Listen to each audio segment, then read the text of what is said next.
This is a horror game podcast. It is meant for mature audiences. It may contain adult language, violence, and sexual themes, as well as shocking revelations. Viewer discretion is advised.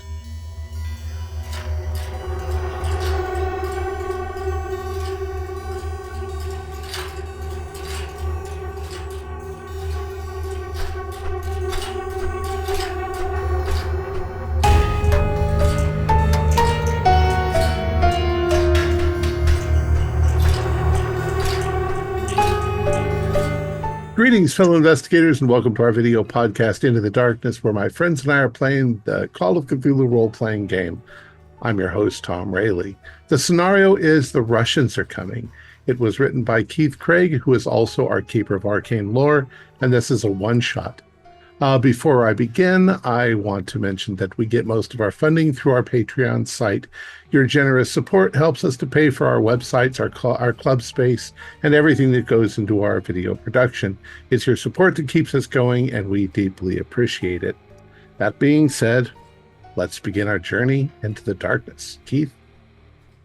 Thank you, Tom. It is October 18th, 1961 in Fairbanks, Alaska. The Cold War is starting to refreeze. The thaw that began in the Eisenhower administration has been backtracked, beginning with the shoot-down of Francis Gary Powers over the USSR. Earlier this year, John F. Kennedy met Nikita Khrushchev in the Vienna Conference, and as he summed it up, Khrushchev beat the hell out of me. Added on to top the pressure, the Soviets have begun building the Berlin Wall, dividing the city of Berlin and protecting East Berlin from the fascists, as they claim. In this heightened situation, NORAD decided to run a military exercise on October 14th, Operation Sky Shield 2.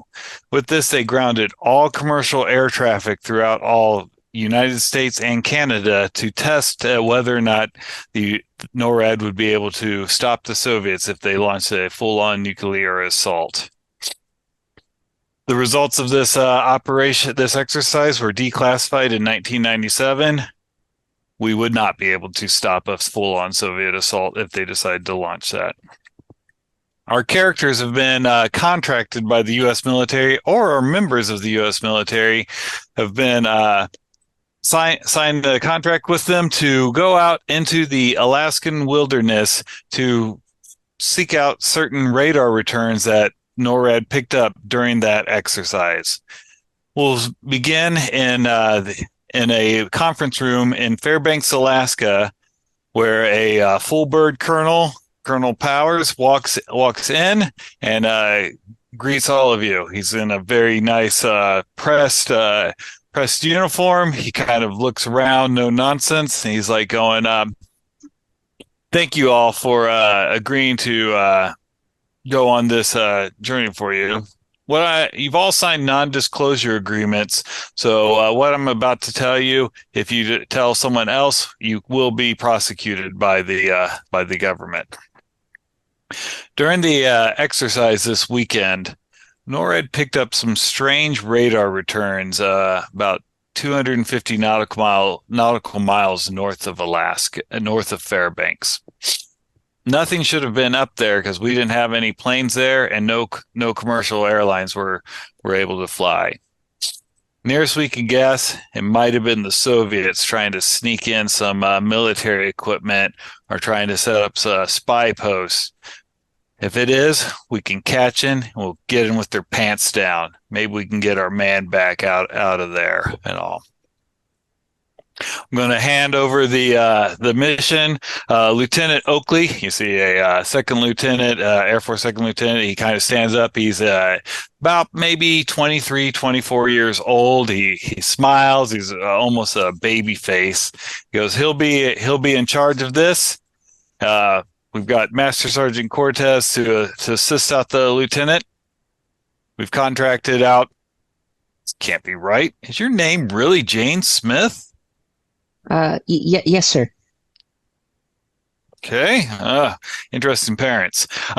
We've contracted Jane Smith because you have the dogs and the dog sleds to help haul us out there. Mr. Jacobs, we understand that you're one of the best for getting people in and out of the Arctic. Yes, sir. I'm pretty good at that. Excellent. And finally, Dr. Tylock, you're there just in case things go wrong. From what I understand, it's about a 5-day journey on dog sled to reach the location where we triangulated these radar returns and all. We'd like you to go up there, catch those goddamn communists and whatever they're doing, either put a stop to it or get some proof that they're doing it so we can put some pressure on Khrushchev and actually push back against them. You know, our country needs you. We're on the verge of failing here with that damn Democrat in the office. Okay. Yeah, the second lieutenant gets up. He's like, "All right,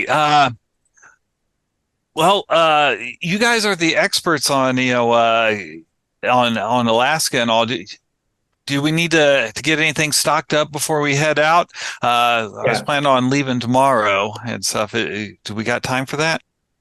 Yeah, I think so. We can get a list together of supplies. I'm sure you guys can help supply all the food and necessary equipment we might need on this journey. Jane and I can run up a short list and figure out what can fit on her dog sleds. And yeah. I do have a question.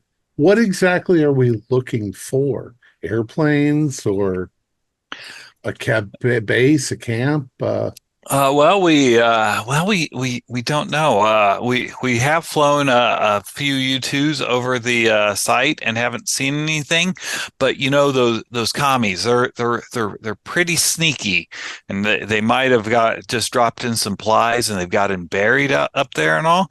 That's why Sergeant Cortez there, we're bringing him along. He's a radar specialist, and he's got one of our new man-portable radar devices that we'll be able to track it down and isolate it. So we're looking for anything suspicious. Oh, exactly. And if there's nothing, we're just going to tour around for 5 days and not go on a camping trip. Well, we'll collect our per diem, but we'll find something. This mission will be successful. This could make my career. I mean, we don't care about your career. I just want to make sure everybody's safe. Mm-hmm. If we don't find any Russians, we can heat some borscht up next to the metal detector. Yeah. Oh, I am excited. This is my first assignment. I can't wait. What kind of experience do you have in the Arctic? Did they give you special Arctic training, Lieutenant? I went to boot camp. It was in Mississippi. It got a little cold there sometimes. But I have read books about that, how you should bundle up, dress in layers and all. But I'm well briefed on, how to collect on various SIGINT signals and everything. So no, I'm not. How good a shot are you? Oh, I'm excellent. I got a marksmanship ribbon at boot camp. That's promising. Well, if you see a 14-foot high bear coming at you, shoot him. Okay, yeah. Because he'll eat us. There's worse things than bears out there. That much I know. No, not much, though. Really? Oh. Yeah. Lot worse things. Oh my. Oh. Well, this should be quite exciting. Sergeant Cortez, you said when you were in Korea that you were used to being out in the cold and shooting, right?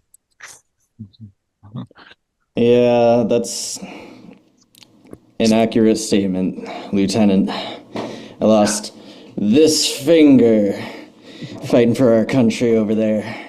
Don't forget it. Oh, I won't. I'm really glad to have you along. I look forward to learning quite a lot. That's It's like, not your well, trigger finger, is it? Not yet. well, let's get out there and let's requisition the gear and get ready, and we'll meet here in the morning. What do you think? 0600? Sounds good to fine. me. Yeah. Any of you know how to cook?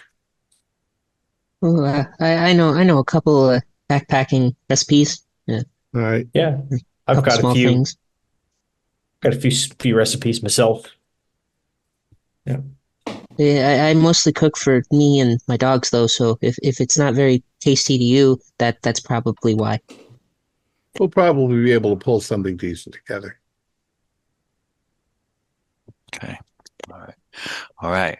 Well, I'm going to go get a couple things in. I'm going to call my girl, let her know that I'm headed out, and I'll see you here in the morning. Okay. All right. Dismiss. Yes, dismiss. Thank you, Lieutenant. He walks out. He's got a little bounce in his step. He's pretty proud of himself. All right. I bet he still takes a compass to take a shit. Does anybody have any allergies or any medical problems that I need to know about? Good. No. Yeah, I had tuberculosis when I was a kid, so Cold air is good for that. uh, You're other not than that, a I kid. don't have any too many problems. All right. Just an allergy So- to fascism. I'll put together a first aid kit. Anything I think I might need. Band-aids. Okay. Yeah, that makes sense. Because if we get Yes. out there and you guys get appendicitis or there's not anything I can do about that. You're going to die. All right. So we'll say you guys, you spend the afternoon, evening getting prepared and everything. I'm not going to make you make a manifest or all you guys have been living in Alaska for a while. You know what to do, especially the outdoorsman. That's why you were hired on. And in the morning when you get up, there is snow starting to fall, and the lieutenant's there. He's got his heavy parka on and thick mittens, and he's ready to be. Now with 5 people plus their gear, it's going to take about 3 dog sleds to haul all that, and stuff. So how are you guys who's going to be on which sled and all? So the lieutenant, he's like, I don't know how to mush. Okay. I know how to mush. I've got some skill. I can mush. Yeah, Jane will probably be on the lead sled. Yeah. All right. I'll take the middle sled, and then Ronald can take the last sled. Okay. Okay, Doctor and Ronald. Well, Doctor, you have Apollo, Cosmo, and Theta. They don't like to mush too fast. You got to be really careful with the reins, otherwise they get a little scared and they stop running. They stop running well. So just be gentle on the mushes. Ronald, you have Cosmo, Zeta, and Centauri. They do like to go fast, so you can be a little rough with the mushes, but not too rough. They're still my dogs. Okay. Okay. We Got it. need to stick together. Yeah. Okay. I'll ride with you, Jane, because you're in the front. I'll leader's lead. Okay. All right. You set out with the fresh snow. I mean, the first day of travel north is, uneventful. You just kind of go sliding around there and all. You cover about 45 nautical miles, and you're kind of just out there. And we do have weapons, correct? Yep. I don't have anything written on mine, but I'll definitely have a rifle. Oh yeah, like a carbine or some kind of weapon like that. Yeah, feel free.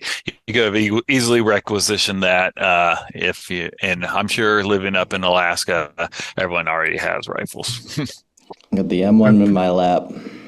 Pretty sure September is when a lot of the bears that hibernate.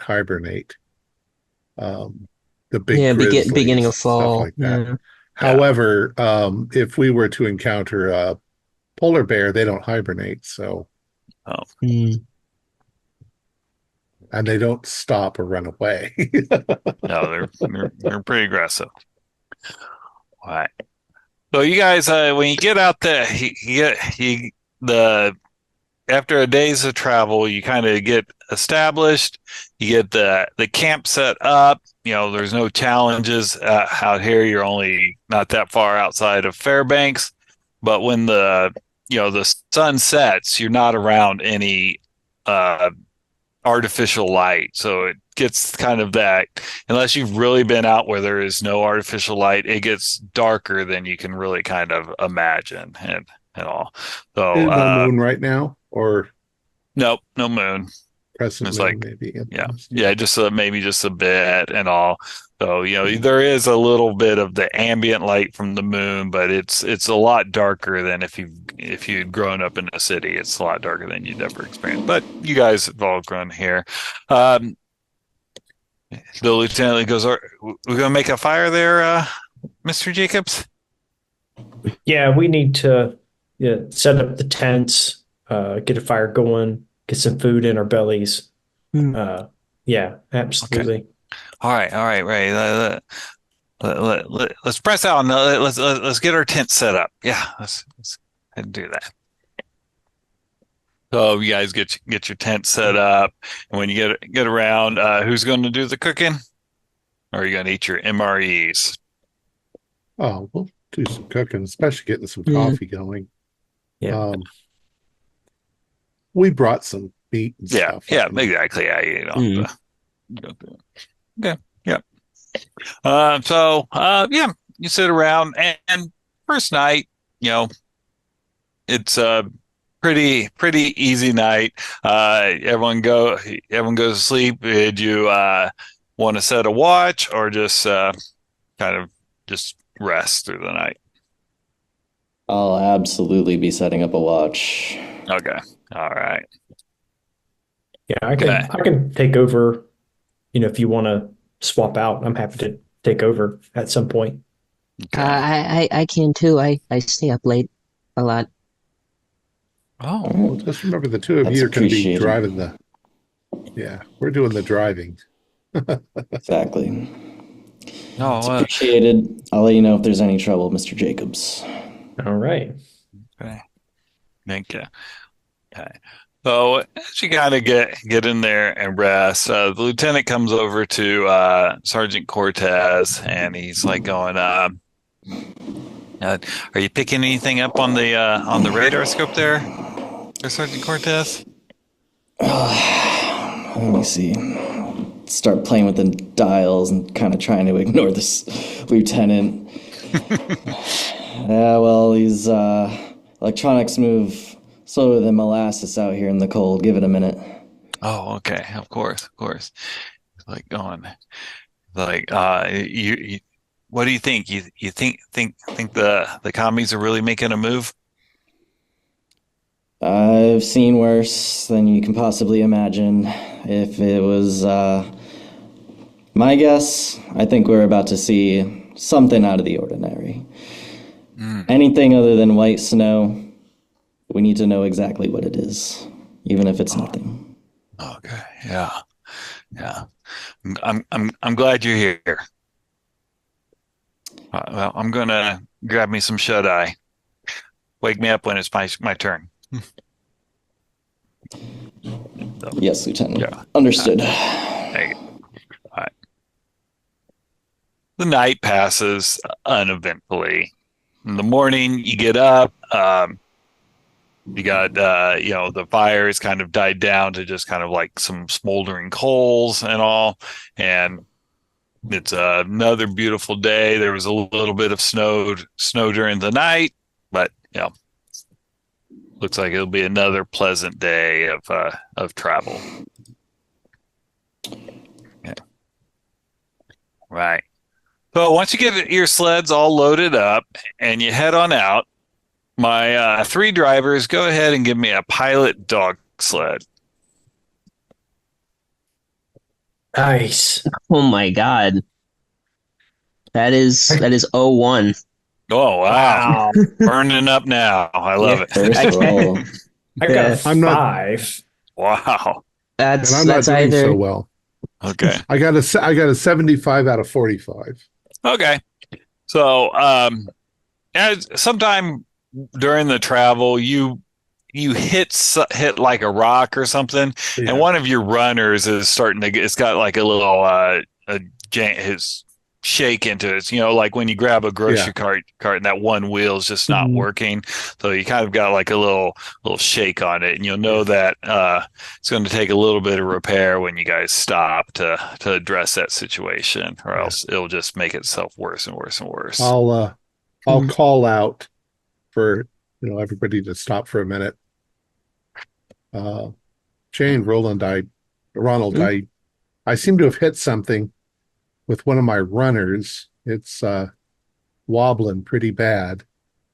Should we break for lunch and see if we can fix this?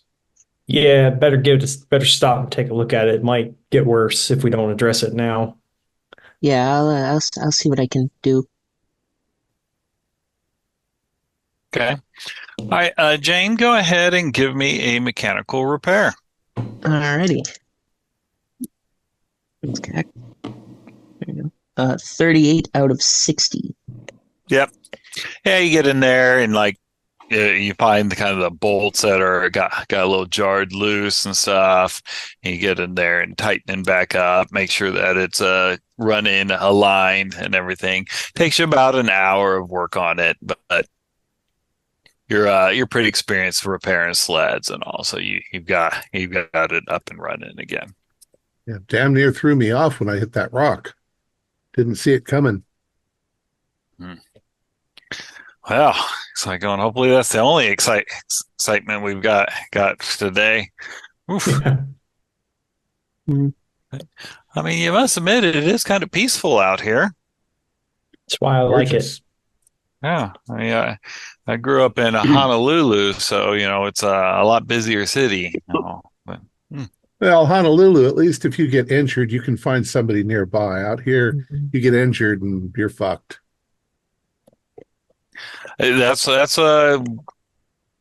probably a well way to put that there, Doctor. Watch your step everywhere you go, because you break your leg, you're fucked.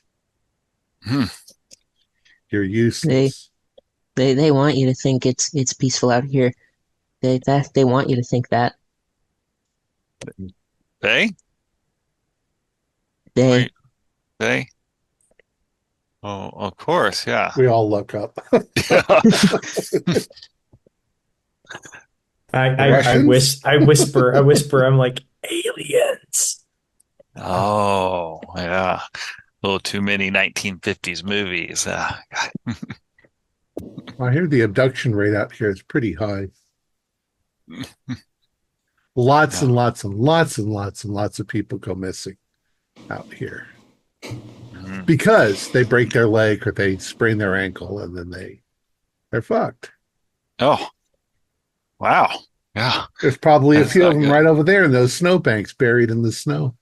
Oh, do you really think so? Well, that's very likely. Oh, maybe we should mark it. I mean, you'd think their family would want their bodies back. Nothing to families- find. Yeah, there's not much to find. Something's going to eat them. Polar bear shit. Wolves my. or bears or Or vicious man-eating worse. deer. Yeah. And moose. Wow. Moose will eat you. Those. Huh. If I didn't know better, I think you're trying to make the lieutenant afraid. You're lieutenant afraid, but I mean, you there's Yeah, guys are the that's experts. you should be afraid out here. Be very careful. People We can hold people do hands. things to get attention because they want attention. Out here, that'll get you killed. Oh, okay. Wow. Eh, and be careful what you talk about. They're they're always listening, always, never too The far sky away. people. This guy, right? Yeah. Yes. They always are. Mm. Gotcha. Okay. Well, So let's get going. yeah, my belly's full. Let's get rolling. all right. Oh, the afternoon, you keep traveling on, and near the end of the day, you see up ahead, you see a cabin. It's got smoke coming out of the chimney, and all you can see a man outside. He's chopping some wood, and all, and he looks up and he kind of he waves at you and all. I start waving back and guide my sled over toward the cabin. He looks up and he's like going, well, Ronald, haven't seen you in a while. What's bringing you this far north? Well, I needed some money, so I took a job with the United States military. Oh, really? Yeah, Wow. yeah. I'm guiding these folks up north. We're gonna go. I don't know what the hell we're doing. I'm just taking them north. Going north. Oh, well, well, bring it in. Bring it in. I've always got a place to stay for travelers passing through. And he sticks his hand out and comes walking over, and he's like going, "How you doing? My name is Chris Andvik." Mr. Takes Anvik, hands. Stephen Tylock, doctor. Oh, nice to meet you. And who is this lovely lady? Jane Smith. Jane Smith. Hmm. He's big fan, and he goes, Sergeant, how's the military treating you? Can't wait to get out. Sergeant Cortez. Oh, well, why don't you guys come on in? I've got a pen where you can keep your dogs. I got some food for it and all. The wife's got some black bear and dandelion stew cooking. I'll yell out to throw on another batch for all yes. Really Thank you. appreciate this, Chris. No problem at all. So Jane, he kind of opens up the pen and he kind of starts waving you to bring the dogs in. Mm. And he'll help you unharnessing and get the sleds put away and everything. So he knows what he's doing and stuff. Yeah, as the dogs are being unharnessed, he might notice that there's a bit of tinfoil over all the parts of the harness where the dogs' heads are, like on the bridle. Mm-hmm. He kind of looks at that and he looks over at you and he's like going, this can get cold out there on the dogs, but they're your dogs. Oh, I know. And I kind of lift up my own hat. There's a tinfoil hat under my fur cap. Understood. Well, I'm not one to judge. He's like going, why don't we get in out of the cold? I'll sleep outside in my tent, though. No offense, but your roof isn't properly protected. Not a whole lot to scramble any radio waves. You Wood's are not right very about good. that. You are right about that. Wood doesn't isn't very good. Yeah. Well, I'll look into that. I'll see if I can get some tin or something to put up there next summer. Mm. Thank you for pointing that out. As he walks away, he kind of shakes his head and he's like, The door opens up to the cabin. He walks in and he sees you guys. He's like oh, take your coats off. Take your coats off. I got the fire going. This will keep you nice and warm for the evening. So. Take in the machine and just right on the table, start plugging things in. Turn the knob on and damn it. Picking up more tin than all Bolivia. What's going on out there? Aluminum? Oh yeah, I've got some metal outside and all. It helps to sand up. Sometimes the wood, the wind gets coming. You gotta have a little bit of metal there to kind of boost it up there. Sorry, it's interfering with your little device there. You probably don't get much medical attention out here. Is there any issues you'd like to? I'm a medical doctor. Oh, well, sure. And he goes, yeah, he has you look at like some scratches on his hand and stuff. Maybe some of it, and not a bad infection, but a little bit of infection. People that live, yeah. Ooh, that stings just a bit. A Bactine. Oh, yeah. He goes, so what you guys doing? We're investigating any suspicious sites north of this location. It's top secret, of course, but you haven't seen or heard anything out of the ordinary, have you? Seen? I mean, not really out of the order. We had a few prospectors come through here about a week ago. They were headed up north also. American? Maybe Canadian. They had a little bit of accent, but I mean, you say I got one too. I've been living up here for so long, but yeah, I didn't really asking what their nationality was. I assumed they were Canadian or American. Who else would be out here? Well, they must have been pretty relaxed to not be displaying any sign of nationality. Yeah. I think they just thought that, there was still gold up north. I told them that there probably is, but, it's going to be tough getting it out of that land. It's all frozen up there. Makes sense. I'll, as I walk by either the lieutenant or the master sergeant, I'll just sort of say, odd time to go prospecting. September. I mean, it's October. Yeah. Accents could be French, not French Canadian. It's a little bit too close to Berlin. Like on. Yeah.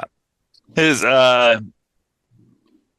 So the stew gets served. His wife, she's a native Alaskan and all. And after she has the stew served up, she has a seat with you, and she's like going, she's like, my name's Anna. She's like going, it's nice to see all you. I thought there was Chris said there was a lady with you. Oh, hello. Oh, I didn't see you. You can come on in, dear, if you wanted to. Oh, no, it's okay. Okay. Huh. It's strange ones there. Strange one there and all. So he goes, I heard you're headed up north. That's right. Yeah. We need to do some scans. We don't really know what we're looking for. Surveying the land. Oh, okay. Yeah. Well, as long as you respect the land, it should go well. It's lots of times people go up there, they don't respect where they're headed to, and the land beats in, and the angel's taken.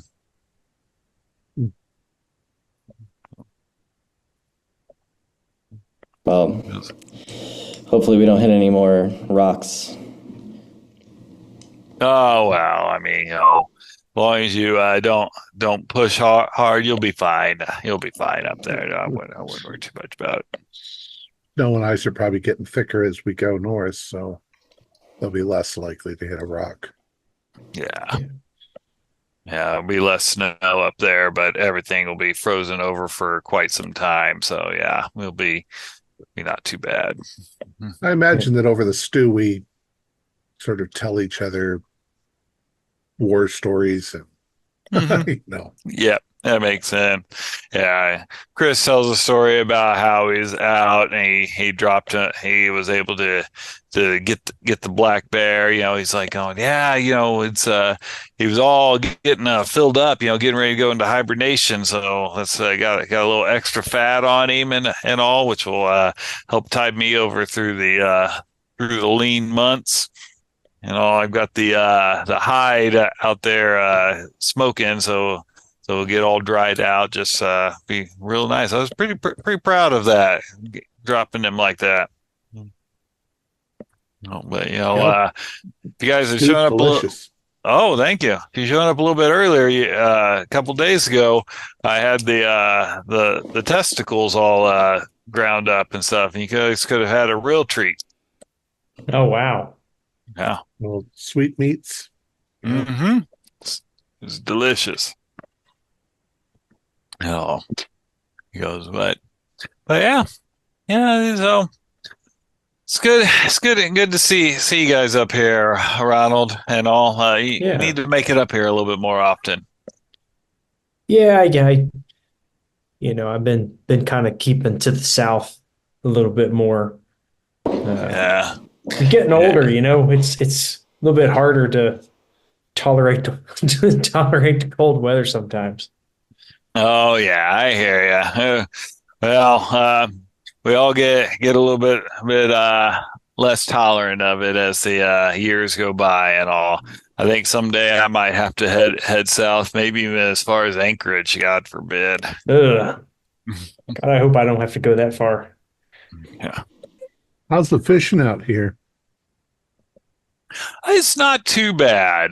We got there's some salmon and all. If you want to do some fishing, you'd be more than I can take you to a place. We'd need to bundle up for the evening, but they're biting.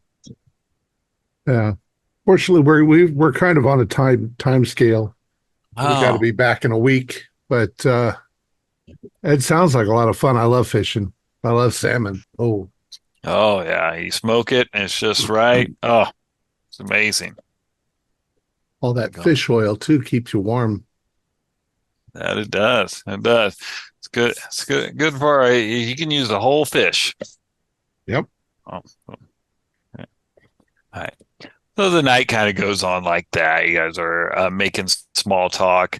Jane, you get your tent all set up just right out there. You got the peacefulness of the dogs barking and howling at the moon. So everyone gets a really pleasant night's sleep and all. It's nice to be inside. The wind's not howling and so in the morning when you get up, Chris is already up. He's got some sausages all fried up for you and everything. And he's already up getting the dogs all stretched out and ready to get reharnessed back up. I will assist with that. Okay. Yeah. Generally oversee everything. Smell like tobacco because I enjoyed a cigar when the lieutenant went to sleep last night. Good. Yeah. Out by the tent. Okay. All right. So the next day, you guys are pressing on up north. You're getting up more into the tundra area, so there's not a lot of trees to break the wind. The wind's really starting to whip. And like I said, it starts getting there's not a lot of rainfall up here, so it's a pretty unforgiving landscape to be on. But the other benefit is nothing can really sneak up on you because you can see there's nothing to break up your view. That's not always a good thing. That's true. When you see that grizzly bear 2 miles away, and he's heading towards you. No. The anticipation of him getting there is pretty bad. Okay. Made sure to do a service check on that M1 before we left. Yeah. You make sure that they keep it all greased and all that good stuff. All right. And the pistol too. Okay. After a few hours travel, you guys stop for lunch and to kind of stretch and everything. Use the restroom and all. And the lieutenant comes over. He goes, "We getting anything out there, Sergeant Cortez?" Well, now's good a time as any to actually get a good scan. Okay. Now that we're free of any trees, shouldn't be too much interference except for the biggest anomaly we've seen so far. Just look over towards Jane. Get away from those. Don't aim it at her. Yeah. Aim it away from the sled. Yeah. Okay. All right. Turn it on. Yep. So as you're out there kind of scanning, now it's one of those things. Yep. And about at 010, right at about 8 nautical miles out, you get a boop. Aha. Try and find out exactly what our heading is supposed to be, get a clear signal as possible. Is there any Okay. So give me a how's your navigate? Not any better than base. I do have electronics though, if I could. Oh yeah. So the lieutenant will help you out because he's the one that had good navigate. So, call him over, Lieutenant. Or one of the other ones, if they had good navigate, they can come over and assist also. We got a signal. We're gonna need all. I have decent navigate. Okay, yeah. I'd rather you make a roll than me. So, Jane, go ahead and give me a good navigate, and Sergeant Cortez, give me a good electronics. What do you make of this? I think Jane's a bit too scared to get close to it. That's an 89. Okay, yeah. So yeah, that's a fail. So I just chat up Jane a little bit. Say, yeah. You look like you've seen a ghost. Oh, no, not a ghost. Ghosts aren't real, but they're attracted to things like these. So we should keep it on bare minimum. You know, don't want them to follow and track us. No good will come of that. No good at all.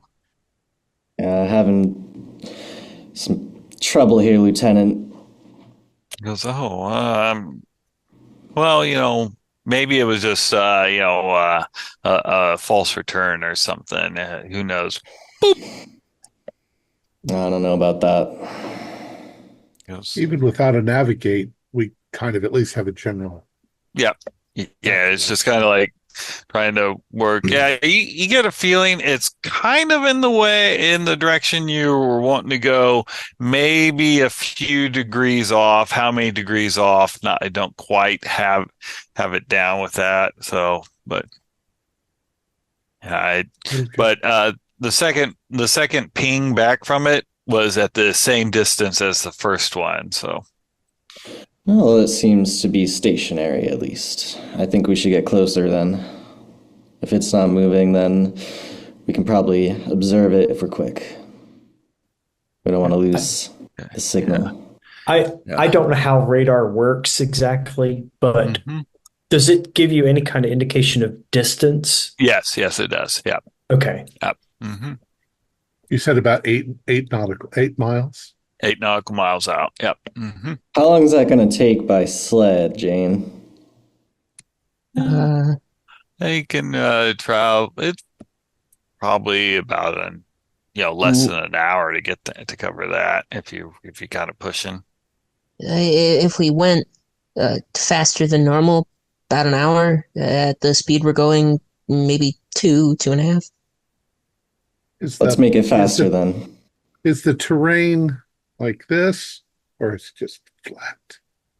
It's got a little bit of bumps, but not not much. You can probably see 10 miles out pretty easily. I was going to say, if there's some sort of base, if we could sort of sneak up on it where there's a hillock and then peek over the top of the hillock to see.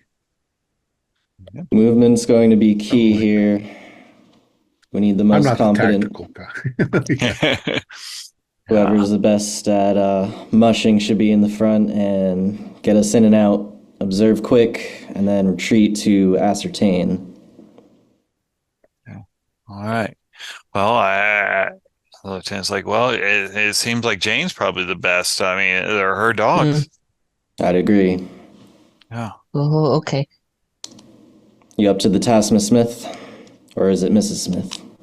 Any is okay. Cigar? No, thank you. They track nicotine emissions too. But yeah, Jane will get set up on her sled. Okay. Oh, the lieutenant will go with you. So, All right. are the other three you guys gonna stay back, or are you just gonna try and maybe ride a little further back from them, or what's the plan here? I want to be right behind Jane, so someone's gonna have to drive me. Yeah, I'm fine with that. I'll be in second place. Okay. Yeah, we're still at least an hour and a half away from it. So Yeah. Just make sure I was following along what your plan was. Okay. Do the dogs bark as they run, or are they quiet? That will depend how well you do on your dog sled roll. Don't wear out the dogs too fast in case we have to make a speedy retreat. Mm-hmm. Well, we just had lunch, so they've had some rest. Yeah. Okay. All right. Well, if you're going to try and keep the dogs quiet, go ahead and give me a pilot dog sled too. That is a regular success on my end. 56. Okay. All right.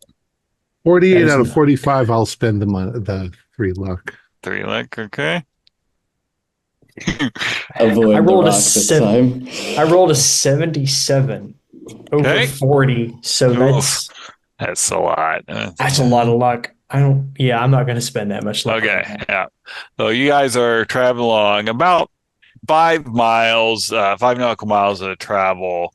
Ronald, your lead dog starts like barking and making noise, doing what dogs do, right? It's maybe it's a companion dog said something that it didn't like, so it barks back at it, and you get some barking noise and all. So what are you guys going to do? Jane's in front.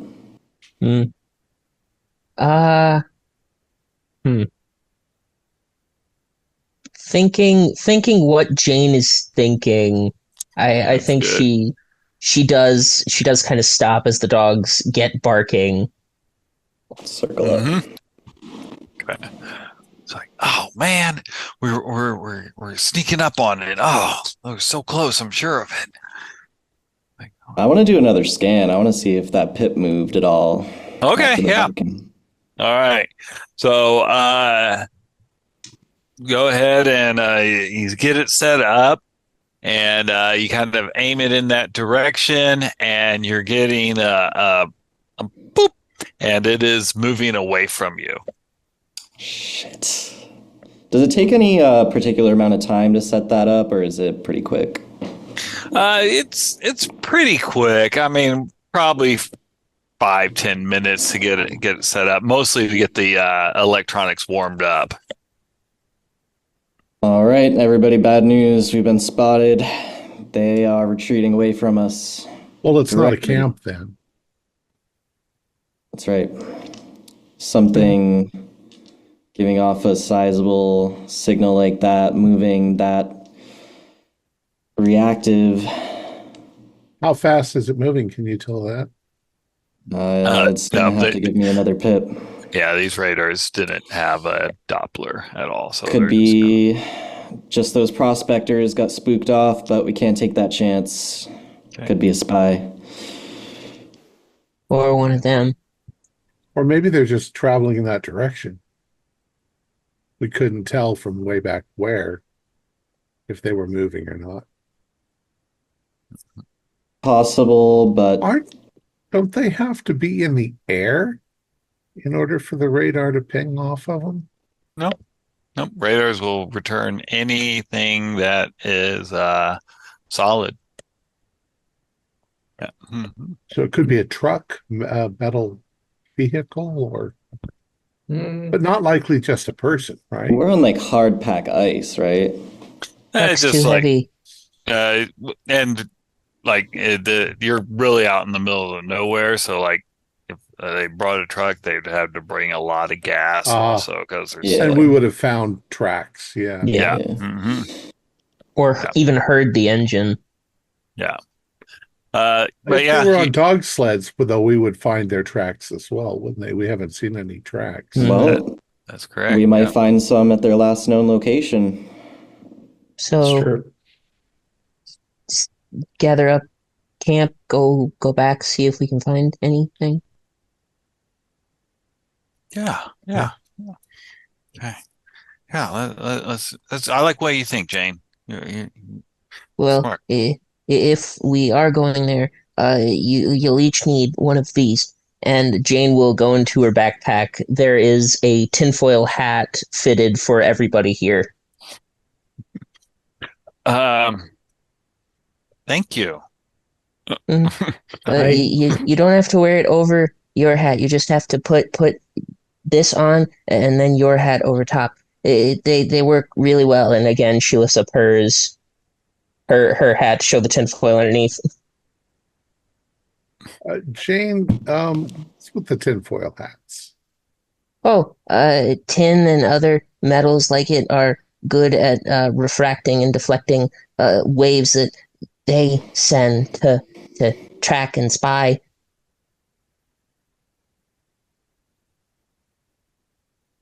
We don't have time for this, Jane. Yeah.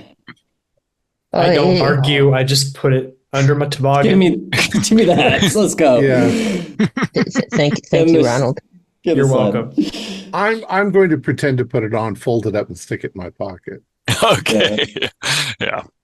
Because it's stretchy and it's cold and it's I definitely don't put it on. I just have this look of like, this is disrespectful to my culture. Okay. All right. So you guys hop back on and you're going, if I understand, you're going to where you kind of estimated the first ping was located at. Mm. Okay. It doesn't take too long to get there. And when you get there, you kind of look around. You don't see anything, but you guys can give me a track roll. I want to keep my gun at the ready. Jeez. I burnt all my good rolls early on. Yeah, me 95. too. 74. Okay. How'd you do, Dr. Tylock? I missed that. 95. 95. All right. 87. So, yeah. Yeah, You no. guys are kind of looking around. You don't see anything. No tracks. It's interesting. And Mrs. Smith, in your professional opinion, if they were using dog sleds, they wouldn't leave tracks, would they? Well, if they were using Sure. if they were using sleds, they would tires too, but normally they fly and they don't touch the ground. Even when they do, they hover a few inches off as to not leave any trace. Then we must be looking for something that's airborne. Mm-hmm. Yeah. I knew it. I knew those damn commies were going to be pressing in. We're on the find here, Sergeant Cortez. We're going to get it. It's getting more sophisticated than I thought. Let's do another scan. Okay. Oh, when you do another scan around and stuff, right at the very edge of the radar scope, but 010 you're going. This is more about 355, so it's moved to the left. There's the ping again. Boop. Going west now. Same speed. Yep. Sure. Yeah, because you do the estimate and all that. Yeah, it's kind of moving the same speed. You're estimating is probably, after you get a few pings in there and kind of zoom in, it's just simple math. It's probably doing about 25, 30 miles an hour. Wow. I don't have a very good spot hidden, so I probably don't. Does someone have binoculars? I'm sure we would have brought binoculars. Oh, I yeah. probably do. I do have astronomy, so I do. I probably study the stars. It's The whole perfectly telescope. reasonable. You would have brought binoculars out into the wilderness too. Okay. All right, Lieutenant, it'd be my opinion that we should follow in pursuit. Are you sure, Master Sergeant, that there's not something wrong with your machine? Because so far as I know, there's nothing that could be flying. There'd be either an airplane or a helicopter, and we would hear that, wouldn't we? And it would be long gone by now. Doesn't this terrain dampen sound? Cold actually makes sound easier to hear. That and it would carry on the wind, but their aircraft don't make any sound or emissions, so that's probably why we're not hearing anything. Jane, I don't think you're going to convince us that it's aliens. I'm not It's trying. Russians. I'm not trying to convince. That's not what I'm here for. I know what's real. It's up to you to discover the truth. I'm just warning of my own expertise and opinion. What if it's just some sort of shadow on the apparatus itself that's looking like it's an object? Because it keeps moving away from us at roughly the same rate that we're moving towards it. Mm-hmm. We're not picking up any distance on it. Well, there's only one way to find out. If it happens again, then we'll know. We could also attempt a flanking maneuver to try to get ahead of it, but that might be a little Only bit if too we early. could travel at 45, 50 miles an hour on dog sleds, which we can't. No, we can't. Hmm. I think we need to collect a little bit more information first. The only thing to do is follow as fast as we can. If it happens again, All right. Okay. Oh, we're not gonna find anything on our own. They'll leave something if they want to be found, but if they want to be found, we shouldn't follow. your dogs don't pick up any scent. They're not those kind of dogs. Not I've never been really. one for No. dogs myself. Yeah. All right, we're wasting time then. All right. Yeah. Let's press on out. Press on out. All right, I'll just try to keep following them a little bit more. Okay. Do you guys travel on for another hour or so, and when you stop and check again, you're not getting any returns anymore?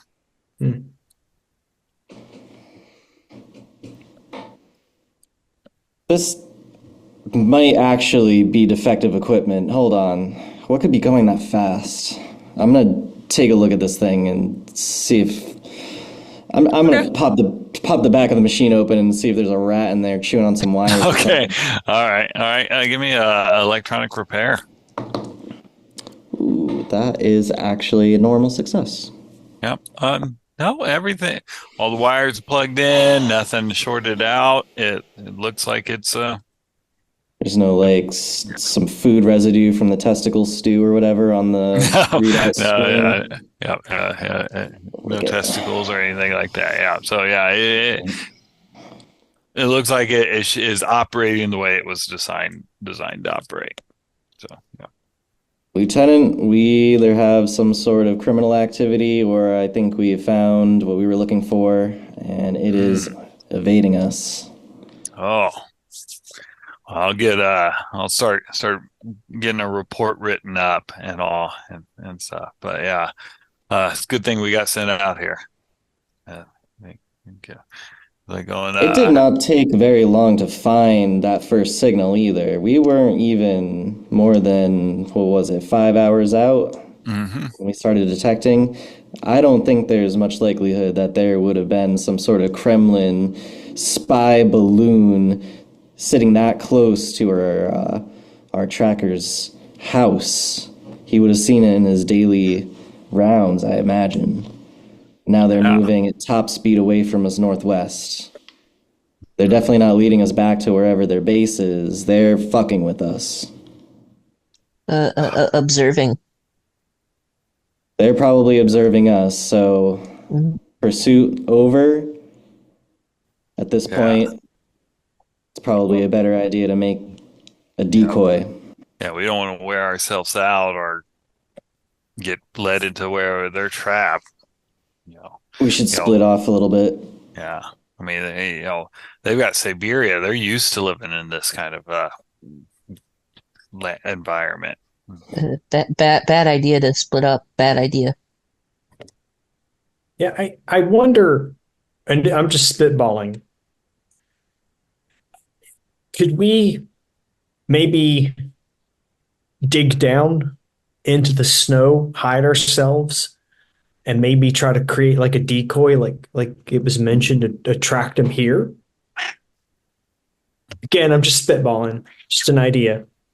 I mean, you're the outdoorsman. That's why we hired you. You're the expert out here and stuff. I mean, this ground seems pretty hard, but yeah, I don't know. Like I said, I'm just.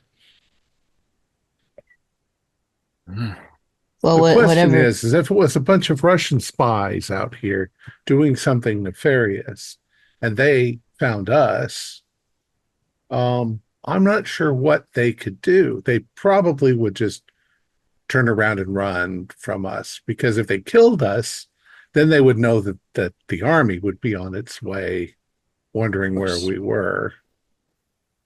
Anonymity is their first priority. Yeah, they would be like, the jig is up, and they'd run.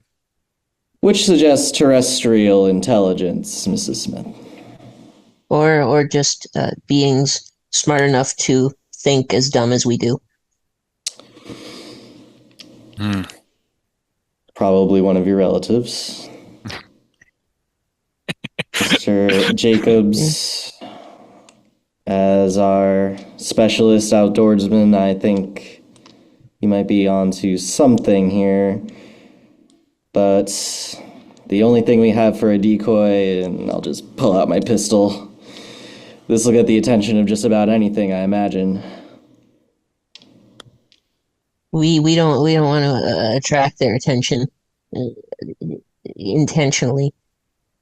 We already did. They know we're here.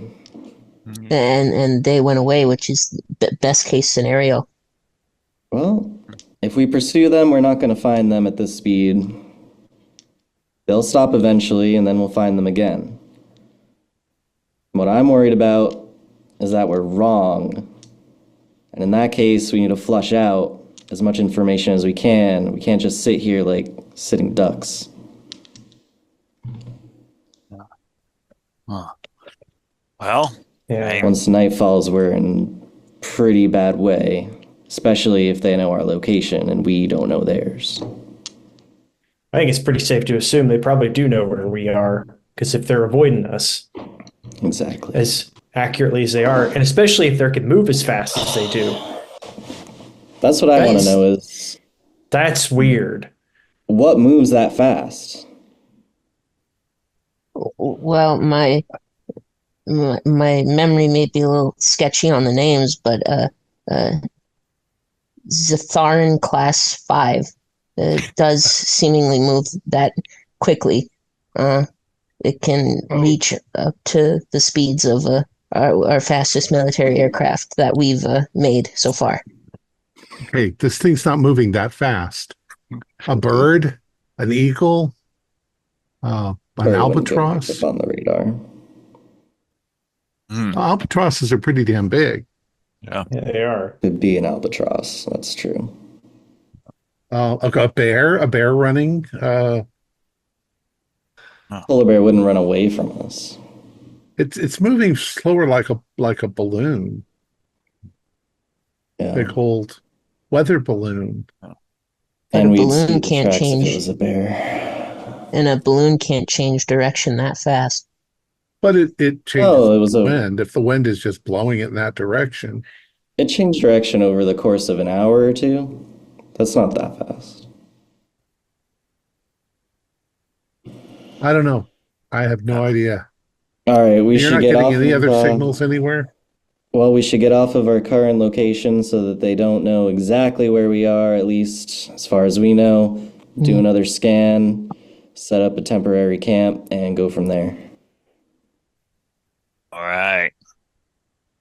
The lieutenant goes, "Yeah, that's a good idea. Yeah. We don't want to be caught where they know where we're at. Yeah. What's our time till dark? Maybe Alaska. northern Alaska. You guys, it's probably about an hour and a half or so Yeah. till. Yeah, that's as much time as we have. Yeah. The What are we winds start- getting right now? Like 6 hours of daylight and that's it? it's probably more. You're still somewhat close to the equinox, so probably not quite that short, but yeah. Maybe like 8 or 9, probably. Yeah.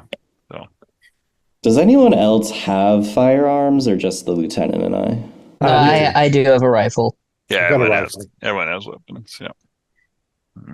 There are wild animals up here that will get you. Yeah. Mrs. Smith, you ever shot anything with that rifle? Oh, yes. I sometimes go hunting, so me and the dogs can eat. All right. Yeah, everybody good up enough here for me. hunts a little bit. Once it gets dark, nobody should be at their leisure. Not yet.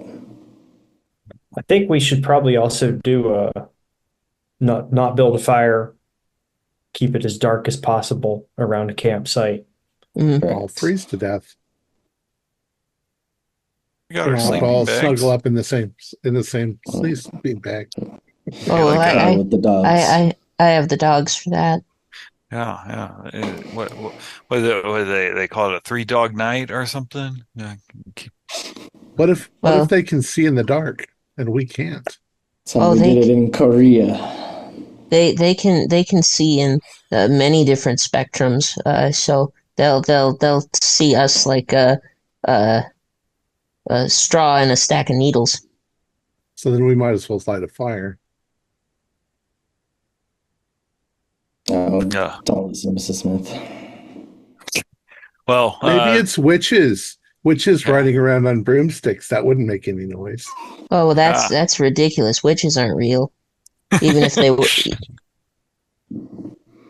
yeah. Isn't there a Russian witch that like rides in like a Baba Yaga. yeah. Yaga. Baba Yaga. Yeah. Yeah, she's not here. She's in Russia. But it is Oh, just right over there, Yeah, other yeah. side of the I- sea. See from Before- your house. Before we go, like as everyone's getting ready to pack up, I just want to ask for just a moment to listen quietly. The radar does not pick up audio. No, We've been it does not. awfully chatty and maybe a little bit erratic. Put my hand in my ear, Okay. give it about 10 minutes of listening. Okay. All right. Give me a listen roll.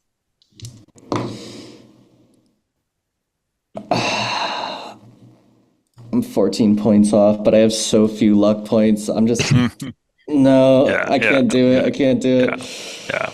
You hear the wind blowing across the tundra. All right. How's everybody feeling? Anybody having any medical issues? Because since we've been kind of standing here, I'm a little numbness? chilly. Yeah. Mrs. Smith, you said you hunt. Mr. Jacobs, you hear anything? Either of you two hear anything? I could give it a try. I could try. Don't say aliens. Well, Gonna I say wouldn't. aliens. I wouldn't be able to hear them. I got 45, 7. and I got a 45 on a 45. Okay, so you both pass. I got 17, yeah. Yeah, you kind of just listening, and for a little bit you hear like the yipping of like some Arctic foxes and stuff. But that's all you hear out there. Fox nearby. Probably a couple. Yeah, you can All right. get a tail and put it on your car when you get home. Oh, lovely. All right. Well, they went west. We should go east about an hour away. Once it gets dark, break for camp. That should throw them off our trail, best we can hope for. Except that we're leaving a huge trail in the snow. Mhm. Yeah. Any of the new snowfall will cover up whatever tracks we make within a couple hours. Yeah. That's probably true. Yeah. We just want to be where they start looking for us. Hmm. It will definitely maybe have 2 people up per watch shift this time. That way. I had a hard time staying awake last time. Oh, I can stay up. Oh, Thank you, Miss Smith. You can doze off while we're driving because we're the ones doing the driving. Yeah, it's really cold when we're driving. So, okay. So you guys press on, and when dusk kind of starts settling in, you guys kind of pull up, and for setting up camp out here, I'm gonna have whoever's got the highest survival Arctic give me a roll. Mine is 65. Yeah, mine is also 65. Okay, so if you guys help each other, one of you can make the roll, but with a bonus die. Okay. You can take this one, Julian. Okay. Okay. 52. 6. Oh, Hey. yeah, you get it. So you even got to get the tent, so in a place where it's kind of got a lower profile, maybe up against a hill or something. Yeah, you've got it set up nicely there. He dug a latrine. He put up Yeah, a shed with the moon in it. yeah, he's got the pickaxe to break the ground up and all. So Excellent work, Mr. Jacobs. You're welcome. I hope you guys are grateful. oh, Yep. very yeah. The country thanks you. While they're doing that, I'll do some cooking. Okay, And Excellent. with whatever we've got, not pemmican. not pemmican. No, never again. Okay. All right. So, yeah. So it goes through, and who's going to be doing the first watch? I'll stay up, do another scan while I'm doing the watch. Okay. And I suppose I can stay up the first time. I haven't done one yet. yeah, and I know the lieutenant said he wanted to, so I think Jane is more than willing. Yeah, we should double up. Okay. All right. Well, wake me up when my shift's up there. When it's time for my shift there, Sergeant Cortez. Understood, Lieutenant. So Juan and me, and then Jane and And The lieutenant. the and lieutenant. lieutenant. Yeah. Mm-hmm. Well, Doctor, let's see if we can find if this signal pips exactly at the same distance it was before away from us, then I'm gonna eat that tinfoil hat. Yeah, what's with the All right. tinfoil hat stuff? She's really serious about this. Yeah, she's kind of cute though. Yeah. Is she? I don't know. Can't remember. I assume my character would think so. He's 4'9". Yeah. Yeah. He hits on anything with a pulse, basically, at that height. Yeah. Anything that'll take him. Excellent. All right. So, so you're set up and you're kind of scanning around, and you've got nothing. Okay. Well, we lost them anyway, or they lost us. Then come morning, we'll redouble our efforts and see if we can't sneak up on them again. Those dogs barking fucked us. Well, let's think about what we can. Something has got to be moving. And whatever is moving, it's not leaving a physical trail on the ground. And it reacted to the That sound. baffles me. Mm-hmm. Because Something being able to take off without a runway ramp. yeah, and planes move faster than we do. So, I mean, maybe it did fly away, but maybe there's some sort of new vehicle the Russians have come up with. I mean, I've seen the tests of like jetpacks, uh, but apparently they make a hell of a Right noise, here. and they don't last for more than 15, 20 minutes before they run out of fuel. Russians refuse flying to on believe that albatrosses. I refuse to believe that it's aliens from, but maybe a hot air balloon. You know, Yeah, could be a a hot small air one. balloon, a Exactly. dirigible. We just have to be able to get visual on it, then we'll know for sure. That can't be that hard. There's no way it's invisible. I mean, a small dirigible would really ping your radar, wouldn't it? Of course. Unless we're dealing with something underground. I think Well, this radar doesn't pierce that far, but it could be not in the sky. We don't know that it's flying. We just know it's not leaving tracks. actually, it's a good question for the GM. Have we seen any tracks? Tracks of any, deer, Yeah. moose, Yeah. bear? You have seen animal tracks and stuff. Yeah. Hmm. So maybe there are tracks and we just haven't noticed them. If we were, 50 feet, Yeah. east of where they were, we wouldn't notice the tracks because Yeah. And, yeah. and like this part of the Alaska, it gets like 4 inches of precipitation a year. So like the ground's like just frozen solid. It's So frozen, right? it's tracks are, you guys were going to need a pretty good track roll to see There'd be anything. there'd be, you know, blades that had cut maybe just a couple of, Yeah. Like, millimeters deep. yeah, there's not much. It would But be yeah, a if we mistake. were traveling here and they were traveling here and this was 50 feet away, we would never notice the tracks. Hmm. So Yeah. Okay. Well, it would be a Gotten mistake lucky. to assume that we didn't have a slight issue with our tracking skills. We'd try again. I wonder No shame in that.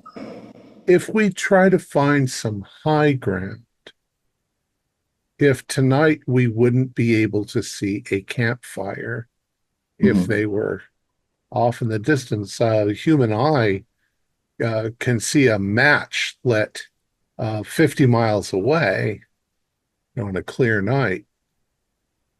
That's why people used to black out their cities if the Nazis were flying airplanes over, because they could literally see if somebody light up a cigarette. Yeah, we got a pretty good roll to set up camp. Was there any high ground? Oh yeah. I was able with that 06. Yeah, he picked a good spot Oh. where, the hill you're up against is you could get up high on that. You got Maybe those let's- binoculars, Doctor? Yeah. Maybe let's climb up there and see if we see anything off in the distance. All right. I'll cover you. I'll grab the carbine and start heading that way.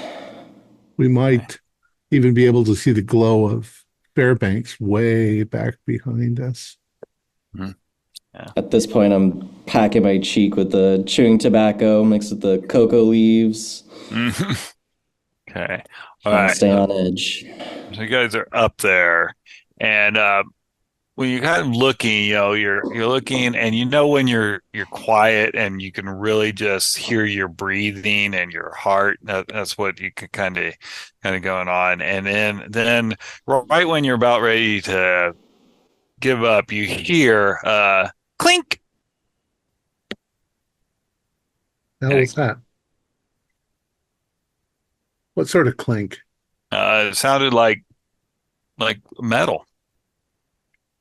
Did it sound like a bullet hitting a rock nearby?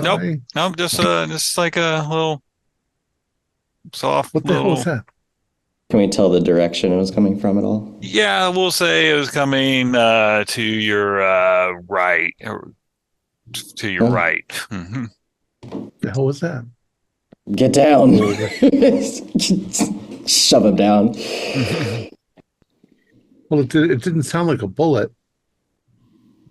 Nobody can see us, but yeah, well, clink. try to keep this down. Jesus, Dios mío. Take a look through those specs. Okay, give me a spot hidden. Direction. Give me a spot hidden on that one. Yeah, I'll take aim with the gun just in case.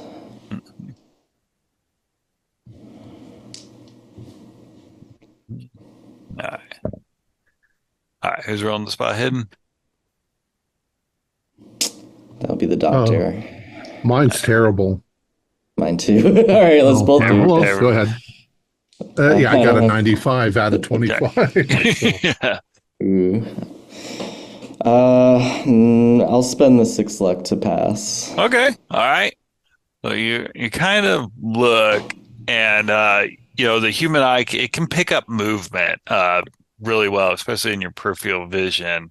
And you see a little bit of movement, and when you kind of look back, you see an Arctic fox kind of limping toward your camp. It's a hunter's trap. He's got his leg broken. This place is booby trapped. Yeah, there must be hunters out here. Well, then I'm going to pull out my flashlight, which we weren't using, and just make sure we don't step on anything. Okay. We didn't see anything, so let's go back down to the camp. Slowly. Mm-hmm. All right, so you guys kind of ease your way back down to the camp, and we'll say it's about time for the shift changeover. I'm gonna just nudge the doctor and say, we're not gonna tell the lieutenant. Wake up, Jacobs. All right. I'll shake Ronald awake and say, Mr. Jacobs. Yeah. We have a slight question. Okay. You familiar with fox traps? A little bit, yeah. I'll take a look at this. Okay. We'll see if we can't find that fox again and tell you what we saw. And unfortunately, it seems like there's some traps around the place, but I've got questions. Your expertise is needed to analyze the area. Okay, good. All right. Okay, so you get up there and you kind of look around, and the fox has actually kind of limped its way closer to you. You probably estimate it's maybe about a half mile out, and as you look at it, you know that every time it moves its back right leg, that's when you hear that subtle clink. Does it have something stuck to it? You don't see anything on its leg. I mean, normally a trap, has the bit that clamps to the leg, and then there's a chain. Yeah. Which goes to a stake. We might be hearing a chain, but clink, that's... I would expect a different noise. Something that would sound like chain dragging or rattling. A rattling sound is more of what I would think. Maybe he's got an arrow or a bullet or something in him. Is it coming right towards us? Yep. And as you kind of look at it, it's very emaciated, it's obviously starving. Jeez. You know how animals, they'll get desperate. They lose their fear of people when they get when they're, they Doctor, get pretty give us some of your dinner. Throw it as far as you can. Get it away from us. Don't you kind of want to see what's going on here? Not that badly.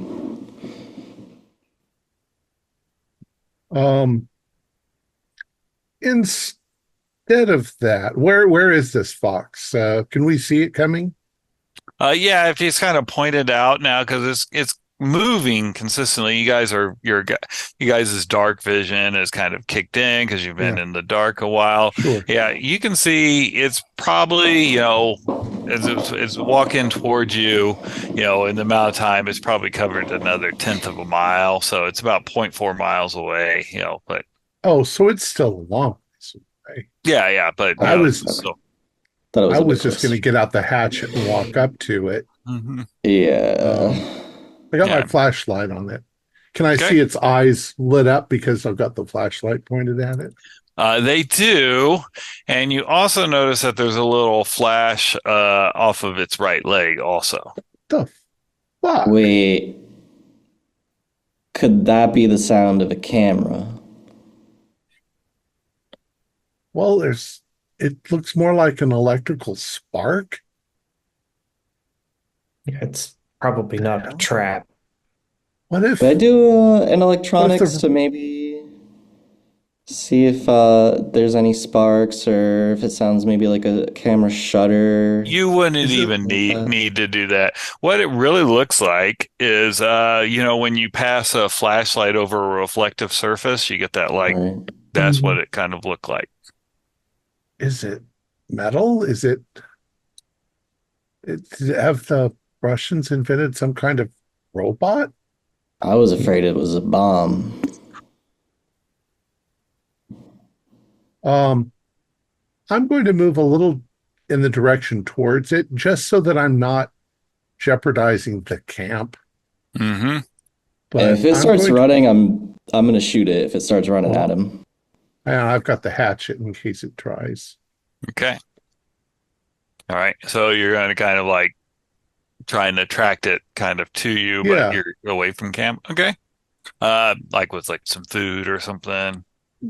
Yeah, and if it's just coming in our direction, if it runs away like a fox would do, then maybe it was just a fox. But it seems to be following us, or So when you kind of go out there, you see it. His nose comes up, and you can see it kind of sniffing, and then it starts moving quickly towards you. It's a clink, clink, clink, clink, clink, clink. So as it moves towards us, I'm moving backwards back to the camp. This is not fox-like behavior. Yeah, I'm going to shoot it. Okay, give me a firearm roll.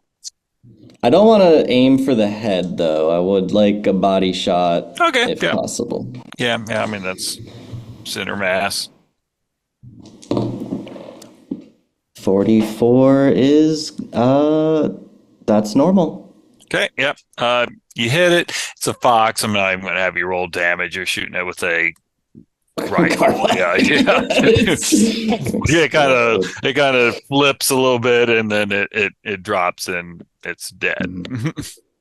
What the hell?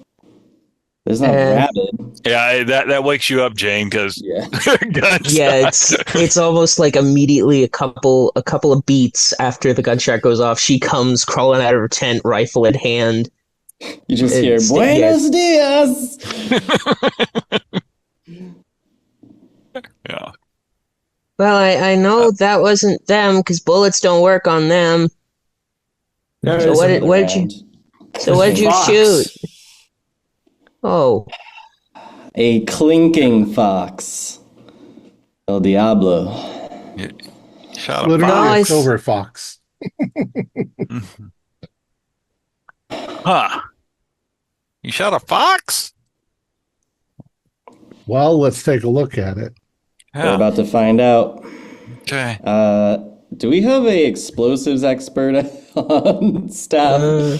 No. I mean, I have a 16 mechanical repair, so I know how to fix metal stuff, but I don't know how that relates to bombs. Yeah, not well. I feel like that would fall to me to fall on the bomb, literally. So I'll walk towards it. Okay. Not that it's a bomb, but Yeah. Okay. I think I'm Jane going towards is. it too. Yeah, Okay. Jane's following. Her curiosity's been piqued. Okay. So when you guys get out there, the fox is laying there. It's obviously dead. And when you look at it, it looks like a fox, but that back right leg is metal.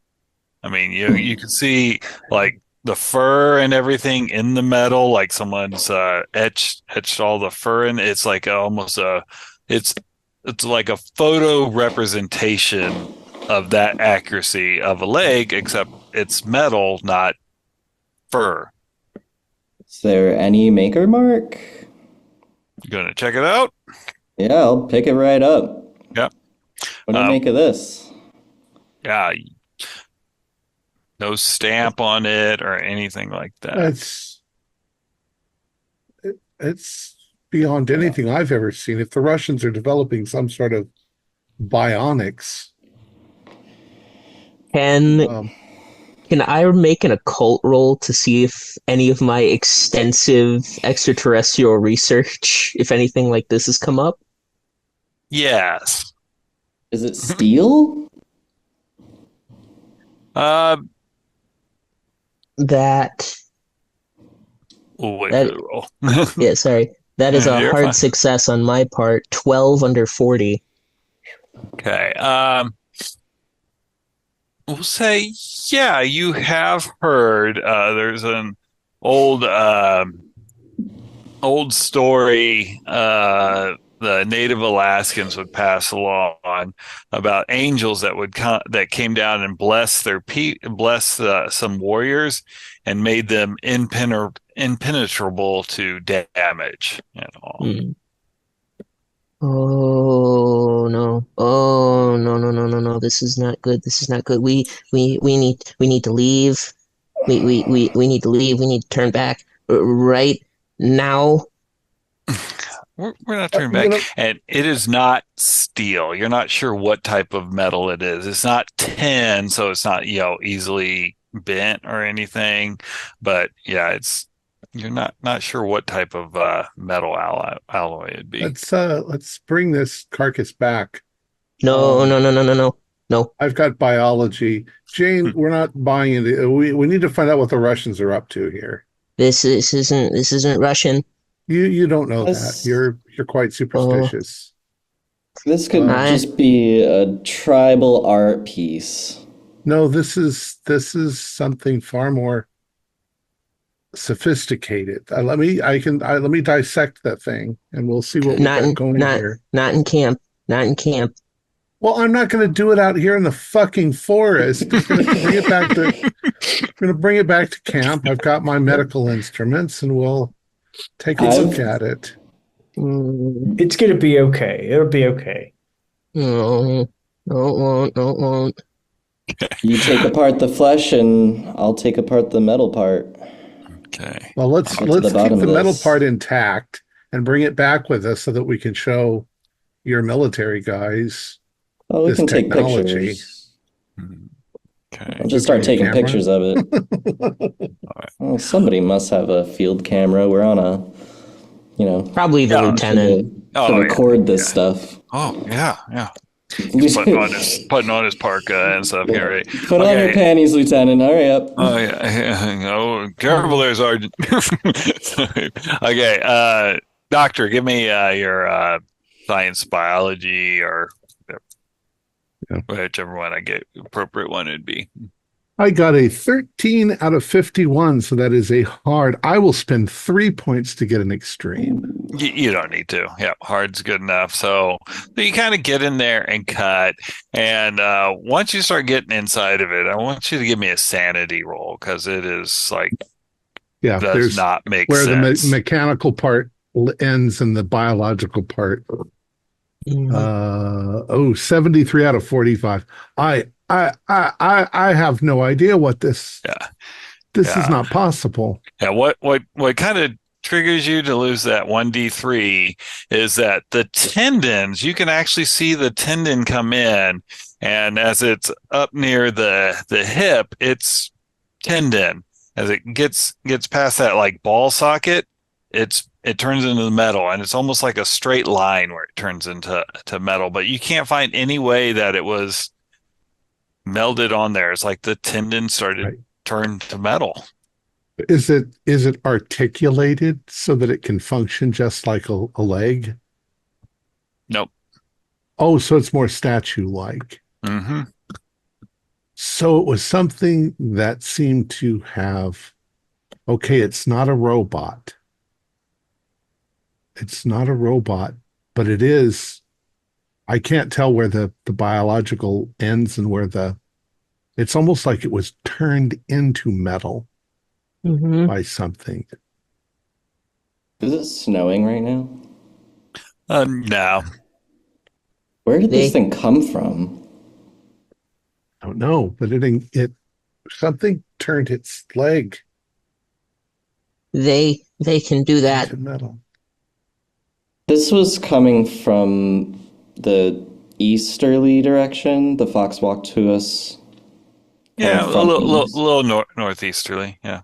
So the opposite direction of where the pip had gone. So it's definitely not the same thing. We did hear fox. That would be a misspeak on my end. We heard it was coming from the direction that the pip was coming from. Okay. Yeah. So, and we heard foxes near the first time we saw the pip too. That's true. This must be our pip. This is impossible. Not for them. Not for them. I don't have a microscope, but I mean you can literally see here where the physical the ligature, the tendon becomes metal. I'm gonna take a see at this thing and with mechanical repair maybe see like is the metal like solid, hollow, and jointing? You would not even need to make a roll for that. So it's as hollow as you could say, like your leg is. Like there's some gaps in your muscle and stuff like that in your leg, and so so it's not just one piece of metal. Like if you kind of get in there, you can maybe get like a little skinny thing in there in between the skin and the muscle. And can the surface of the leg be marked by a knife? Will it leave a mark? Yes, it will. It does scratch it just a bit. Doctor, is this mimicking the leg structure of a real leg? This is beyond anything that I could have ever imagined. I feel like I've got a headache. It's not something softer than steel. It's not steel. Something softer than a knife. It's not mimicking the leg. It is the leg. They turned it to metal from the inside out. It was going from foot to torso till the whole thing would have been something metal. Like Medusa turning somebody into stone. Exactly like that. They probably used stone before, but we've upgraded to metal since then, so they've copied us. Aboriginal angels? Aboriginal? Well, they were called angels, of course, but they're not angels. Angels aren't real. Do we have any information on native tribes in the area that we could ask? Oh, I know a couple of the older stories my mom and dad used to tell me. Long time ago, they came down and blessed warriors of tribes and made them impenetrable. Okay, well, this would make them dead. The nice woman who made us dinner the other night is a native. If we showed her this, she might be able to... We'd have to travel back for 2 days. I would say this is a sizable discovery worth concluding our findings. I don't see any Russian weather balloons out here. Just impossible medical discoveries. Could this be the thing that we were tracking? I think so. I'll do another scan. Okay. All right. Do another scan out there, and not as strong, but there is another radar return also, and this one is more in the direction where you guys were originally headed. And do we hear foxes? You do not. Okay, that's a good start. This Pip's this back. is this is molecularly impossible. We we should go. We should go now. Well, hold on. Give it a few minutes. We'll see if that Pip is getting closer or farther. We don't want to get in closer. No, we don't. Don't we? As you kind of sit there, it seemed like it's not moving. It's about. Well, I'm not afraid of foxes, but this didn't just show up here on its own. If the Russians have invented some sort of chemical that you spray it on something and it replaces carbon atoms with, I don't know what, metallic atoms. Unidentified metal. And it looks... I am going to try to smash it open so that I can see if the inside, the muscles, the veins, the ligatures, and all that have also been reproduced metallically. Okay. I'll snap the leg off, Yeah. It takes a little bit of work, but yeah, they have been. Something Was has the leg literally changed. Mhm. Did it look like the leg, like up to the thigh and the socket, were perfectly turned to metal, or was it more like it looked like maybe an accident where like some of it was dipped in metal? There's a very distinct line. So it didn't fall into a pit of chemicals. This is intentional. Who turns a fox's single leg metal? What purpose would that serve? Killing a bunch of soldiers if they're coming at you and you want to just turn them instantly into statues. Testing experiments. Sounds like see if it weapon. can survive. Maybe it's poisonous. Everybody wash your hands. You touch it with your hands. Mm-hmm. Yeah, don't put your fingers in your mouth. Oh. I'll immediately go and clean up. Okay, yeah. Somebody bag this thing. You got a bag. Yeah. We should just leave it. But like the doctor said, this is a fine, Jane. I mean, this could prove your theory. We have to show this to the military. Yes. Then take a picture. Don't take the leg. Take a picture. Not the leg. That's not enough. The scientists need to see this and figure out how the Russians fucking did it. It's And not that metal. the Russians.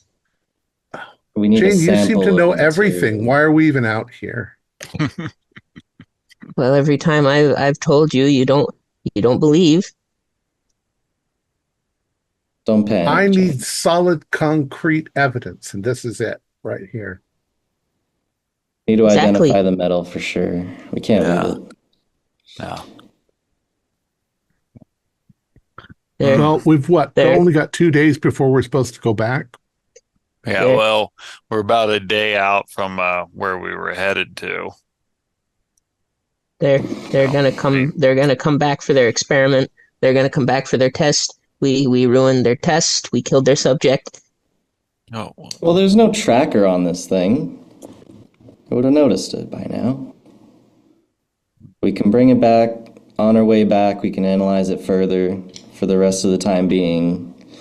I guess we do still have some work to do out here. yeah, we've got our orders. Okay, unfortunately, I'm beat because we've been up. Yeah, And with all this excitement now, it's like what is it? 1 a.m.? probably, yeah. So, and the lieutenant kind of rubs his eyes. He's like going, Sergeant Cortez, Dr. Tylock, I think it was Jane and I's turn to take over watch, and you guys get some rest. No matter what we're doing, we're not going to travel in the middle of the night. Mrs. Smith, are you feeling competent to stay up without panicking yourself further? Well, I'm not going to bed again, Master Sergeant. They got their eyes on us. Please call me Cortez. No, Master Sergeant, no, thank you. I'm going to say to the lieutenant as I go by quietly, I'm saying, don't let that crazy bitch get rid of the evidence. Of course. I'll keep. I'm going to put it in my my lockbox. Yeah, it's like the world's a refrigerator out here. So, Yeah, exactly. I don't need to put it in the fridge. Okay. All right. Okay. Ronald, are you gonna stay up with them? Or Yeah, I'm gonna stay up. Okay. All right. Do a watch. Okay. All right. So kind of sit there for the night, maybe make a little idle chit chat. The lieutenant does his best to steer Jane off of her stories of the aliens, because it kind of it's bothering him a little bit, just constantly he's like, I bet all along those aliens, they were the commies. How tricky they are. They're trying to deceive us. Oh, they've been around since, as long as we've been around, probably older. They were in Egypt, the pyramids, crop circles, things like that. They've probably infiltrated the United States government around the time of the revolution, probably slowly guiding with their rubby alien hands. Let's not talk bad about the founding fathers there, Jane. They were flawless. So. Well, as a lieutenant of the U.S. Army, you probably know more than even I do. Area 51 and all that. You probably have at least seen a few classified documents, which is a surprise as to why. Well, not a surprise, really. Obviously, you want to keep it under wraps, don't spread panic. But it's a surprise the sergeant and you don't believe me as well as you should. Oh, well, as you said, we don't want to make people nervous, but let's talk about what kind of creatures live out here, Ronald. And so he suddenly tries to change the subject away from that. Okay, all right. The night passes uneventfully, and they wake up the doctor and the sergeant. And they're going, the lieutenant kind of looks at the sergeant. He's like, man, she's got a one-track mind. Covered in tinfoil. Yeah. It's tough, but I didn't see anything for the rest of the night there, Sergeant. I'll try not to upset her. She is our most competent driver. We need her. Yeah. This could be a devastating weapon if somebody has something like this. Yeah. Doctor, do you mind, now that it's been a few hours, just examine my hands? Yeah. For lesions? Let's check for anything. Okay. Nope. His hands look fine. Oh, probably not too poisonous then. I was expecting it to explode or release arsenic. I was expecting a robot of some sort, some mechanical contraption. This is... Technically, isn't it? All right, let's do another scan. All right. But when you do a scan, you're not getting any returns. All right. Well, it left. We can head towards its last known location, see if we can pick up any tracks. Last night and the day's events were not not perfect, but that's okay. Do we want to track the direction that the animal came from? Might not Is be a that bad where we idea. want to go? I think that's the same direction, I believe. Yeah, I think the animal came from the direction we're heading. But yes, we should pay attention to those tracks. If he was exposed to some sort of chemical agent that did that to him, then it's likely we'll find something in this direction. Maybe the enemy campsite. Maybe they took a pot shot at the fox. And well, I think we'll want to definitely be keeping an eye out and not get snuck up on. Oh, it's already too late for that, Lieutenant. We've been snuck up on more times than I could probably count to, and I can count very high. Okay. Well, let's not let it happen again then, Jane. Oh, we can't help it. It'll happen no matter what we try. Of course.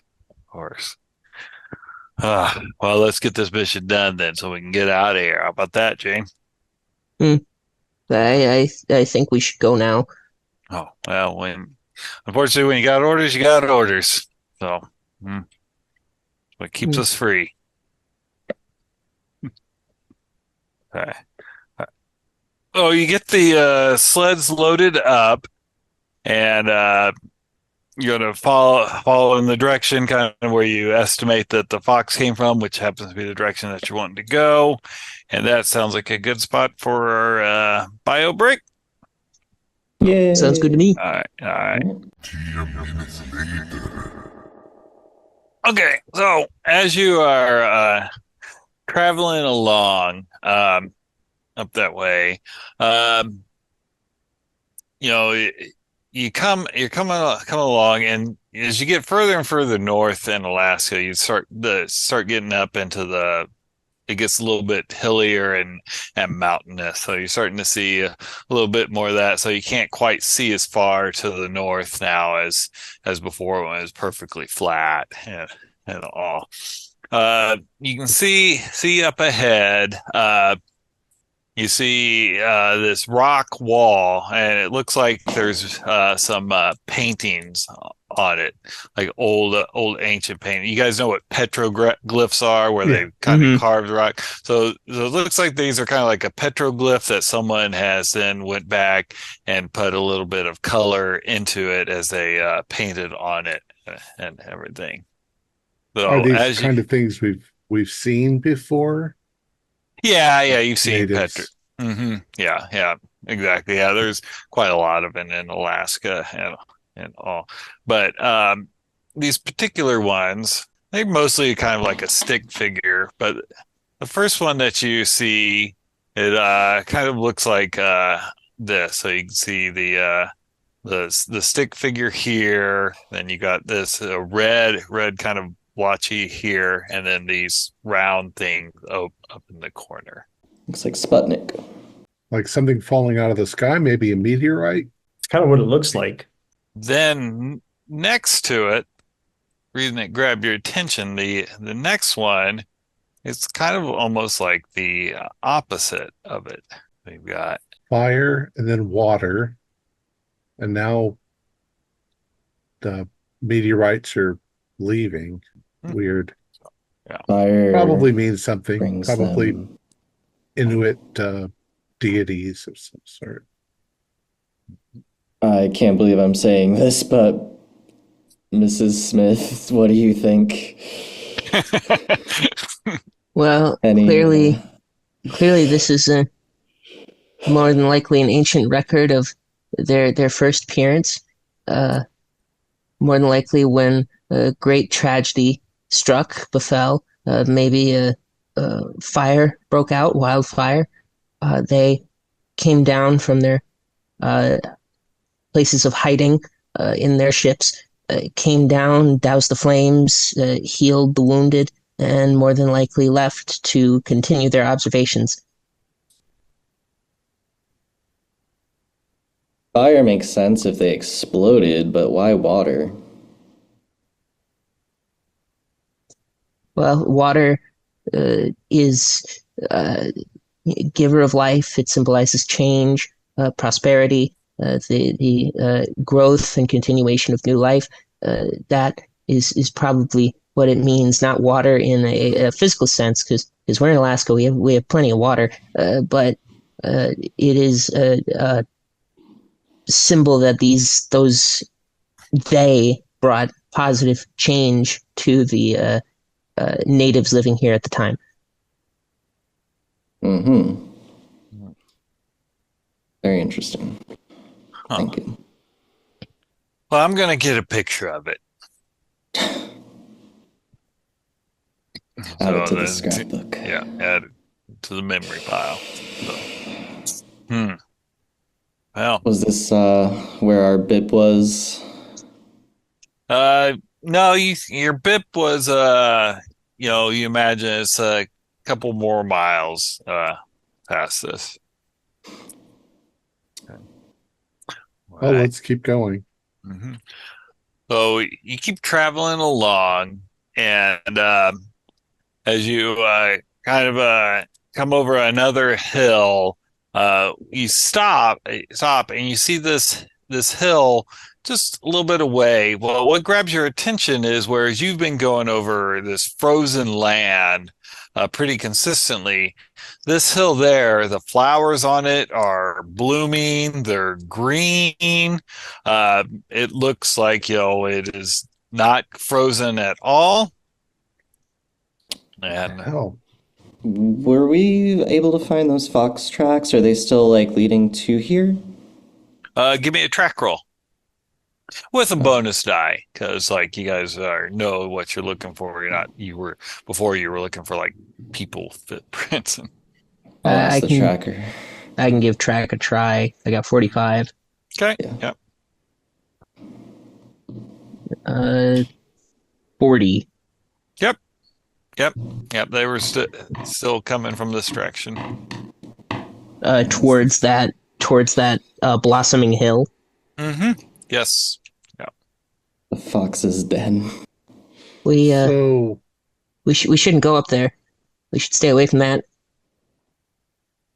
well, let's speculate as to what it is. Either there's some sort of volcanic Hot spring. hot spring, or the Russians have built a base under that hill, and the heat from their base is warming the ground.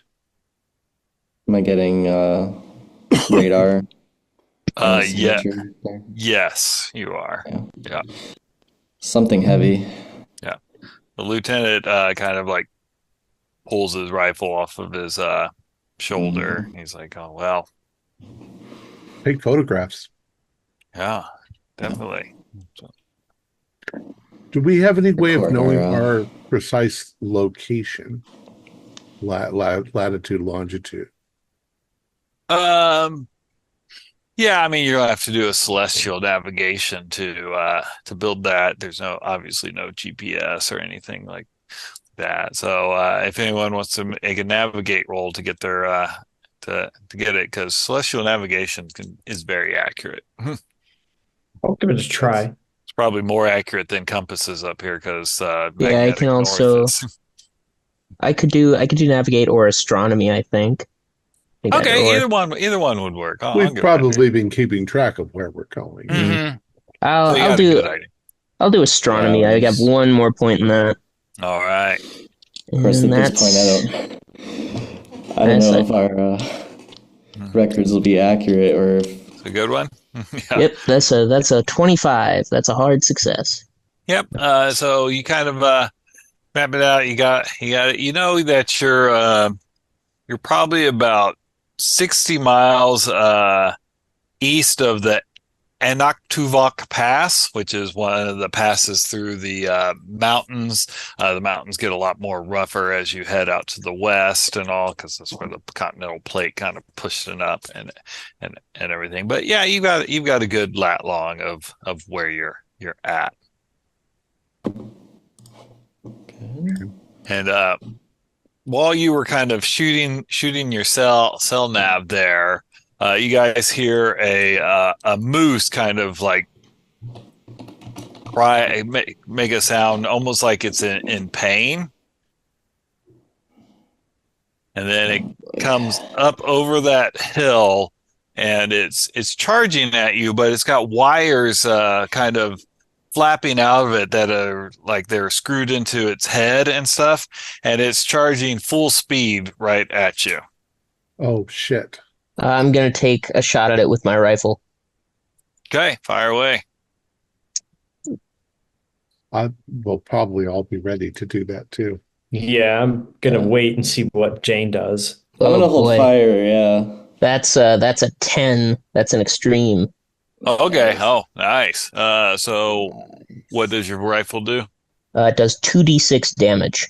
So it does 12 plus 2d6. That's a 6 Oh, geez. and a 5. That's a Oh. total of 23. Yeah, My math is right. your math is correct. That was a good shot. You're lying about that hunting you do. Yeah, I mean, you must have hit it like right through the eye. Right between the eyes. It just like collapses. Yeah, well, so much for that moose. So, it's a good shot. Just a moment. Okay, yeah. Okay, all right. Keep an eye out for any Russians that are gonna pop their heads up. Mm-hmm. You Shenka hats. Well, there's the deadliest animal in the. Yeah, North. moose are very dangerous. Yeah, They're so dumb, and they will just attack you for no reason at all. yeah, they're so much bigger than you. They're the size of a car. Yeah. Yeah. Okay. All right. We'll wait for Jane to come back there, and then we'll pick up. Yes, I know it's my bit.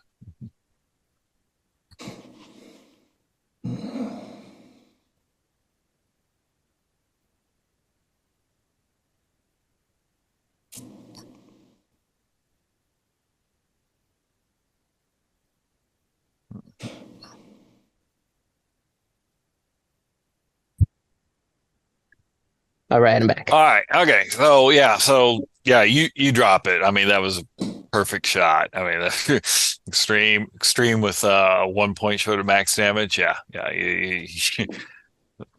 All right. When that happened, after that, the echo reverberations of the rifle shot, you guys can hear kind of just to the east of the hill. You hear this a person's voice go, "Help! Help!" He says we're going to hell. The help. They're not a native English speaker sounding kind of thing, right? Could be. They're If doing some sort of experiments. You saw those wires on that moose. if That he's sounds like a guy. if he's anything like that fox, it's already too late for him. They started up top instead of down bottom. Well, it could be a trick. The Russians are crafty. That they are. Let's be ready. I'm gonna take out my pistol and shoot it into the air one more time. See what Okay. happens. Okay. When you do, you hear again, "Help me! Help me!" We should go. We should go right now. I'll look at the lieutenant and say, "Awaiting your orders, sir." We can't leave him. I mean, like let's We do can flanking maneuver, right? That's what people do. Flanking Jesus maneuver. Christ. Jane, keep the car running. Yeah, Lieutenant, go off and catch your Russian. Okay, I will. Yeah, I don't speak Russian, do you? No. Mm.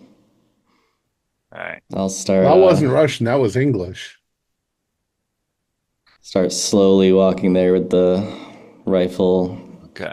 aimed down sights.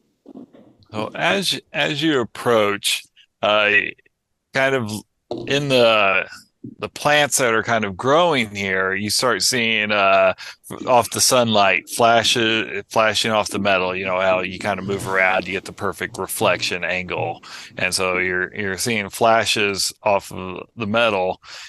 And you see a guy puts his right arm up and he's kind of waving it. And he's like, "Oh!" So the hill is metal? No, but there's metal laying down in the scrub brush. How close? Be careful. Yeah, I don't want to get into the actual hill. I want to stop before the incline and the brush and all that. And how far is that to the source of the noise? I'll yell out to him. Where are you? Here! And again, he puts up his hand and he kind of waves. Do we see him clearly? Yeah. I mean, when he puts his hand up, you can and stuff. And then once you kind of know where to look, it's like kind of like looking at someone through the grass. You can see that they're there when you know where to look. Does he have wires? You don't see any wires, but you get a sense that he's probably got parts of him that are metal because that's what's reflecting back. Is it Do you have a distance? You see the distance to him? 50 yards. Send in a dog. Go. No, not one of my dogs. No, we need the dogs for our transportation. Let's go very slowly and carefully. Now, does it look like there's any kind of cave opening or anything on this hill? Not from where you're standing. You can't see it. Okay. I'll just Let's yell skirt out. around it. Okay. I'm gonna yell out to the guy. We're coming to help you. It sounds like you may have difficulty speaking. Don't waste your energy. Just make a noise for the affirmative if you went up that hill and got injured somehow and now you're stuck. All right, we're not going up the hill. As soon as we touch that thing, our legs are going to turn into freaky metal. All right. But when you kind of come around, Dr. Tylek, you were kind of said you were kind of circling the hill. Yeah. On the northeast side of the hill, there's a large opening, and the plant life around it is all metal also. So the plants are metal. Mm-hmm. Anything that's touching that hill is turning to metal. So more like Midas instead of Medusa.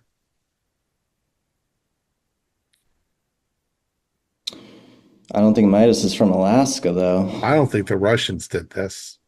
I think Jane might be onto something. The petroglyphs showed something touched down here. This is probably where it stayed. Or it left here and left something behind. Well, it could certainly have been here forever because we're up in the Yukon. It's not likely you're going to travel. This area's all unexplored. It wasn't water. It wasn't water. The painting, it wasn't water, it was metal. They left a pool of metal. Mm. I yell out to him, "Sir, do you see a pool of metal? Make one noise for yes." All right, no pool of metal in sight, sounds like. Well, two noises for no, so we know you're not dead. Thank you. Thank you, sir. All right, we're coming to help you. Wait, one more if you're American. All right, great. He's American. We have some ropes, but I don't know if we can throw him 150 yards and hit a hand like that and pull him out. He's down in No,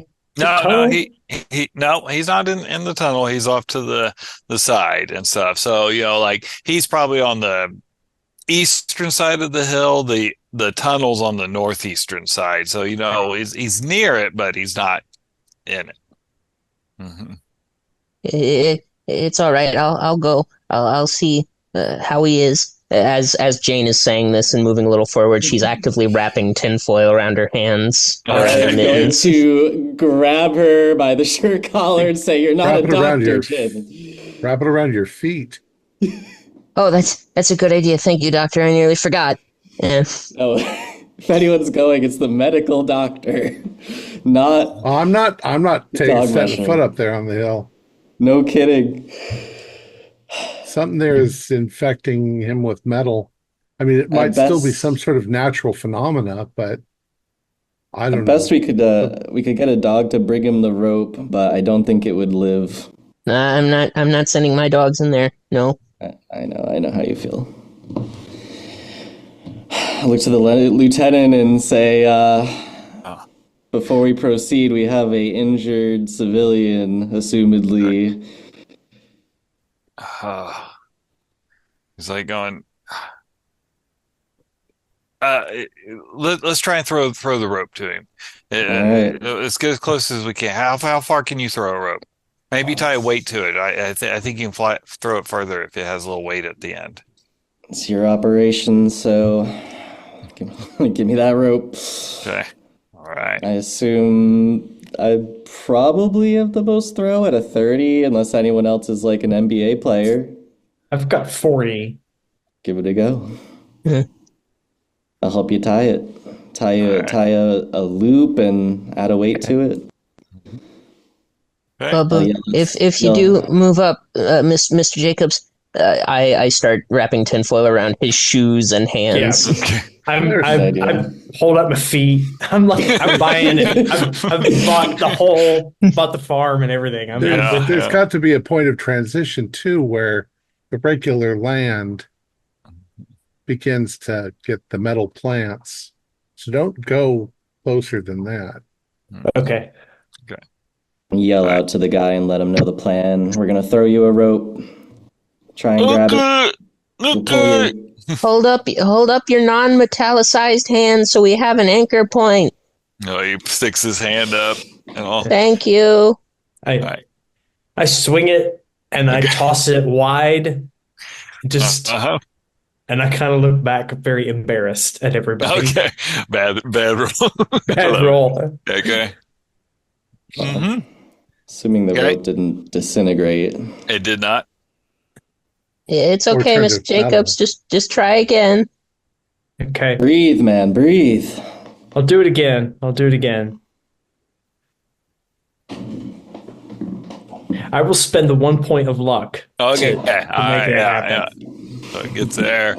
And he kind of tugs on it to let you know he's got it. And he's like, oh! Everyone grab the rope. Help him pull.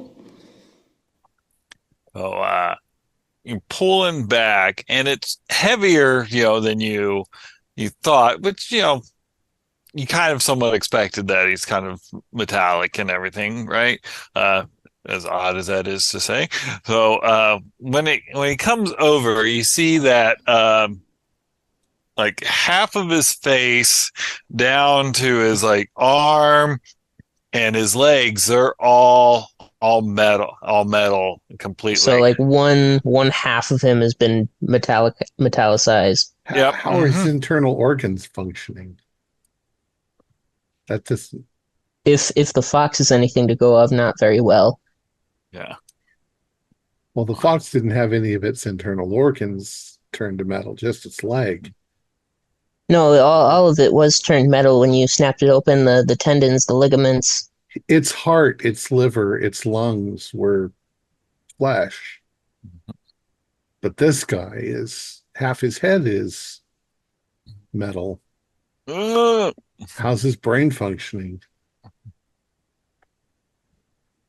We need to evacuate him to a hospital. Are we pulling him? Yeah. Mm-hmm. What's the hospital going Get him on the sled. I Military hospital. Yeah. Well, they'll definitely want to take a look at him, because if this is a weapon, then we need to leave now, please. I'm gonna ask him if he's seen any other people. Uh, uh, uh, I travel with two people. Are they dead? I don't know. Where you, They took him. They took him. Who took him? The They did. Russians? The sphere. The, The sphere. the sphere took them? This man is clearly delusional. Get him No, some it's- pemmican. it's like the painting. It's like the painting. They came on the Saw meteorites. painting. He And then- saw the painting. He's hallucinating. Half his brain is metal. And about that time, where you're kind of looking at it, you start hearing this noise coming out of that opening in the cave, and this metal sphere, about 3 foot in diameter, it comes floating out of that. It's perfectly reflective of the sun and everything. It kind of spins. But, it doesn't have eyes, but you get the feeling that it's spinning to kind of look over at you. Just say, I hate when you're right, Jane. Yeah, and you all can give me sanity rolls. Yeah. Oh, that's a 99. Ooh. Ooh, 99. Okay. It is a failure. And I only have 50, so I think anything That's above fumble. Fumble, yeah. So Jane, you take the full 6. If you pass, it's 1. If you fail, it's 1d6. All right. I failed. 4. Okay. 1d6. So I have 44, and then that's 5 in a single go, isn't it? So I gotta make intelligence. Yep. Oh, that's not good for me. I have a 70 intelligence. Oh yeah, and of course that's a 10. Oh, Jane. Okay. All right, Jane. Nice knowing ya. Who brought you here? Whoever you think forced you to come to face what you knew was here. Screw that person. They do not deserve to be alive, because they're going to get everyone killed. Red mist, essentially. It's the lieutenant. A lieutenant. All right.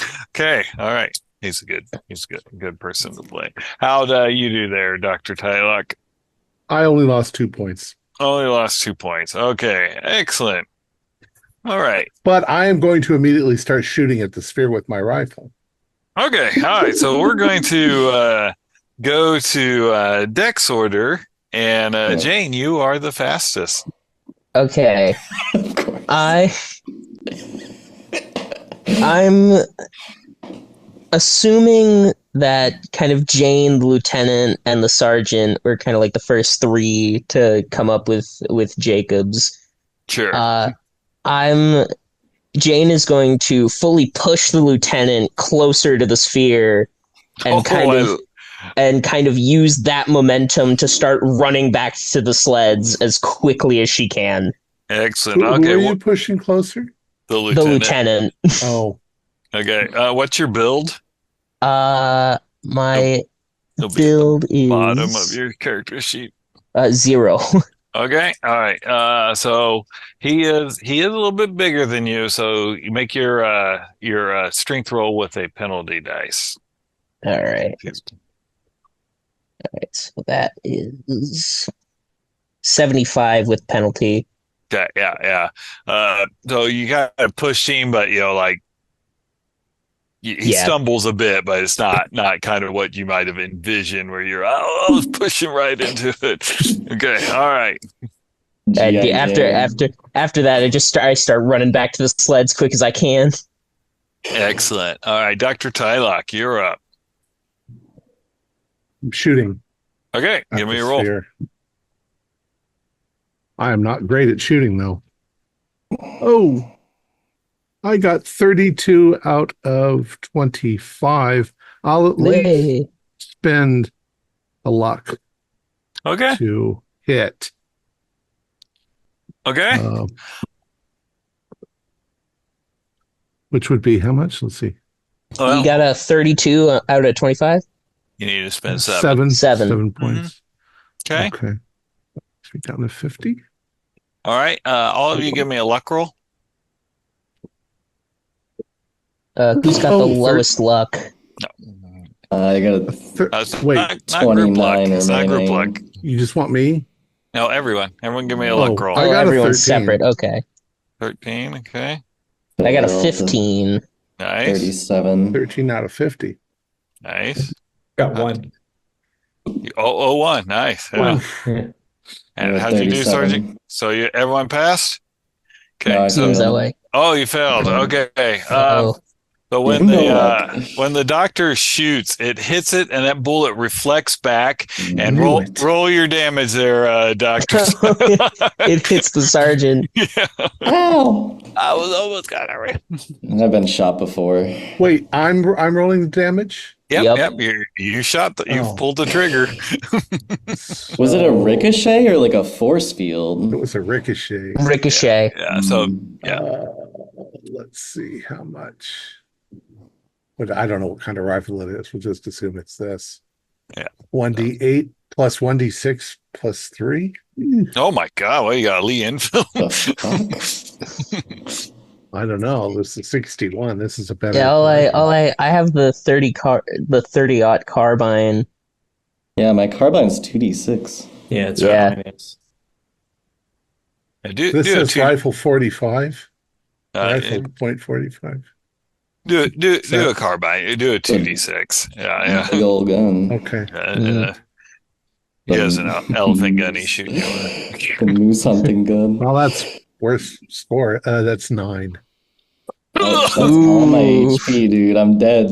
Oh, Oh, you hit him and you see the Wait, sergeant. really?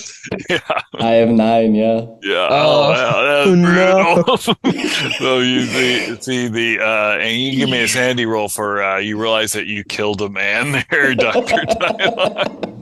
I didn't kill him. Amazing. No. I failed my sanity. Okay. How much? You failed. Let me look up killing someone. We'll say 1d4. My last words are. Well, was only apparently I one- don't give a shit because I only got one. it was You never 1 liked year- him anyway. 1 year to retirement. I'm too old for this shit. All right. Okay. So the when you did that, the creature suddenly shooting out from it are these metal pseudopods, kind of like liquid metal pseudopods come flying out, and Ronald and Dr. Tylock, because Jane, you took off running, right? Mm-hmm. And Back I'll to roll the sleds, quick as roll I for the can. lieutenant. Give me a dodge roll.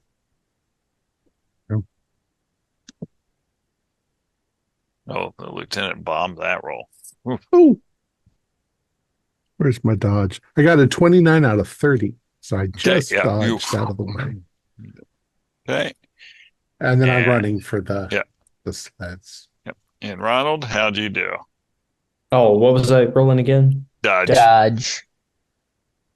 Oh my gosh, 93. No. Oh, Okay.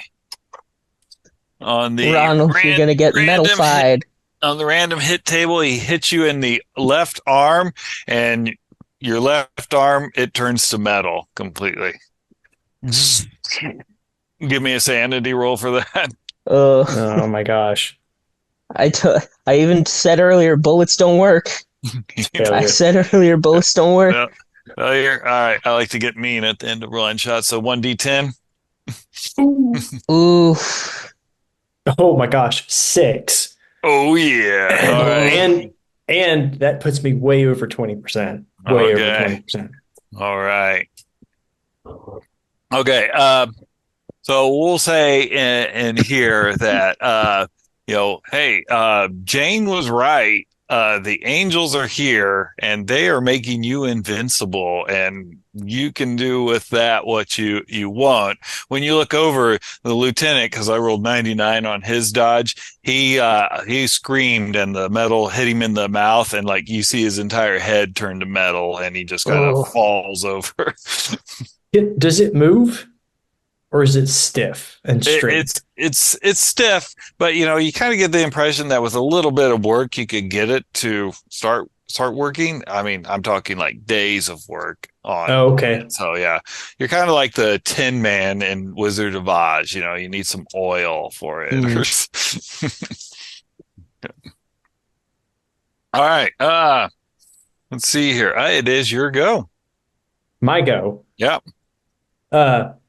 Yeah, I'm gonna I think I'm invincible, so I'm just gonna run up to it and use my newfound arm and try to hit it.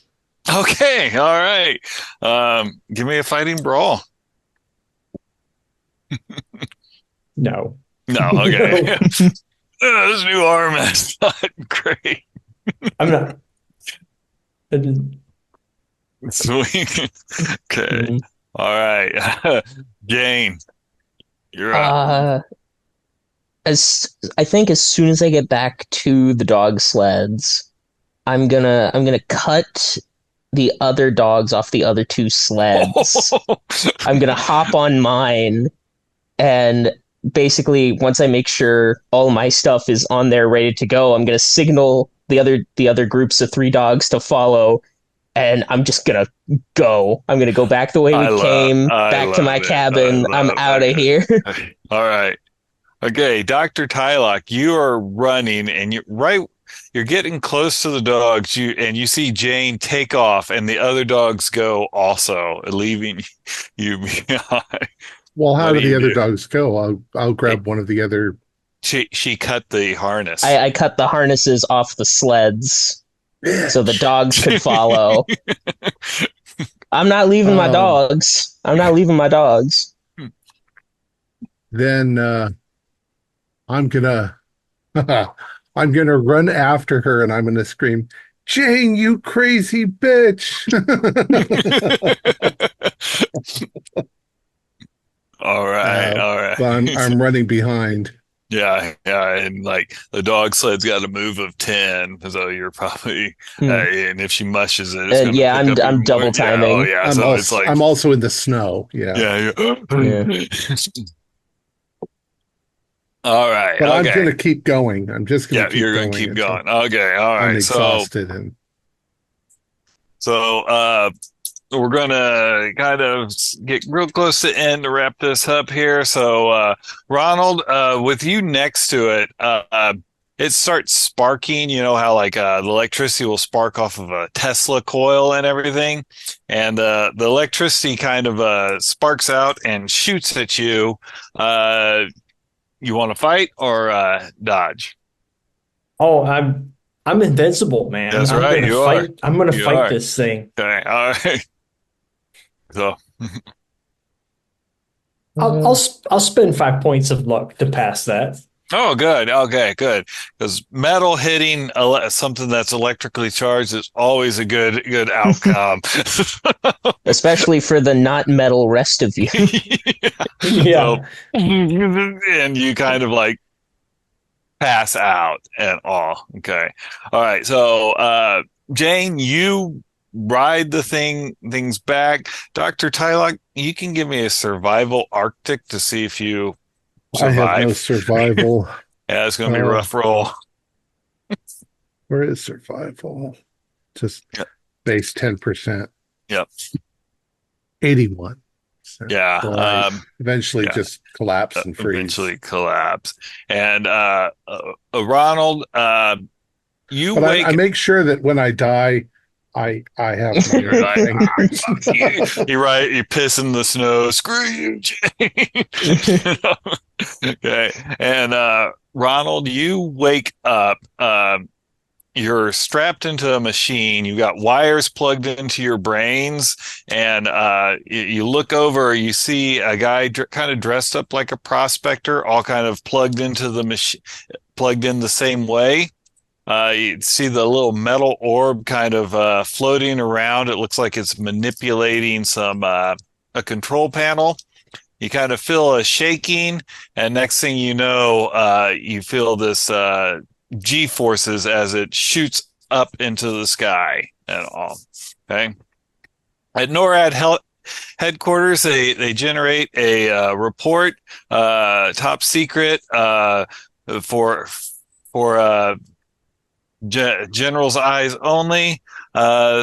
An unknown object was traveling at hypersonic speed, shot out of the Alaskan tundra. We lost track of it as it went past, broke outside of the atmosphere. Unknown, possible Russian activity. We'll send a team to investigate. Mm. All right. All right. Amazing. Very And that game. was the team from just the other day when you ran it. That's right. Yeah, that's right. You just keep running the game over and over and over again. They all keep dying.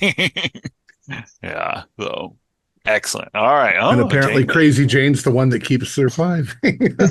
Yeah, that's right. Because Jane makes it. Okay. All right. Good. Okay. So what happened was the creatures, the entities, they came from a planet, outside of our galaxy that was molten, and so they evolved to be metal because that's the only thing that could survive in that. And about 100,000 years ago, one of their spacecraft crashed into the Alaskan tundra and stuff, and it's been there.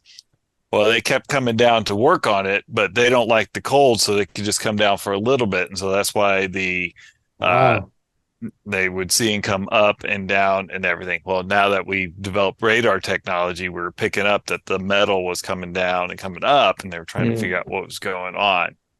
They were trying to get it powered up. They tried the moose, but moose are very large.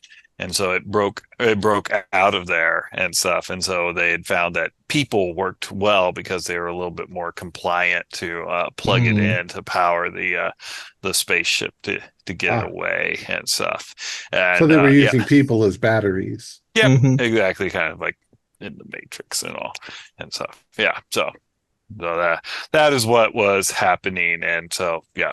When they saw it, they're like, we need to check this out because of Cold War paranoia. And yeah. So that's what cool. Was the metal replacing things? That was just its weapon. When it would touch something with that pseudopod, they just would change it into metal, and that was how it defended itself and stuff. So yeah. I had been suspecting or guessing in my head, though our characters wouldn't have known about it, would have been nanites. That somehow stepping on that thing, the nanites were crawling up your leg and like replacing it and starting to replace you with metal. Oh, that's cool. A good one too. Yeah, nice. It was creepy. Very creepy. Good. You liked it. I did. It was good. Yeah, it was good. Our players included Julian Arba, Connor McLean, David Shiflett, and myself, with Keith Craig as the Keeper of Arcane Lore. We have a Discord server where you can chat with other members, you can set up private games, you can learn the finer arts of gameplay and game mastering. We provide audio-only versions of our shows free for you to download from Spotify, Podbean, or iTunes. Support for the show is provided by our patrons who are listed in the closing credits. If you'd like to show us your appreciation, please visit our Patreon page, or you can use the thanks button just below the screen.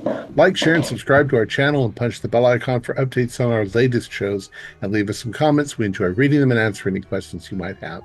This is Thom Raley, together with all the members of our gaming club, inviting you to journey with us once again into the darkness for another adventure into the universe of H.P. Lovecraft and the Call of Cthulhu role-playing game.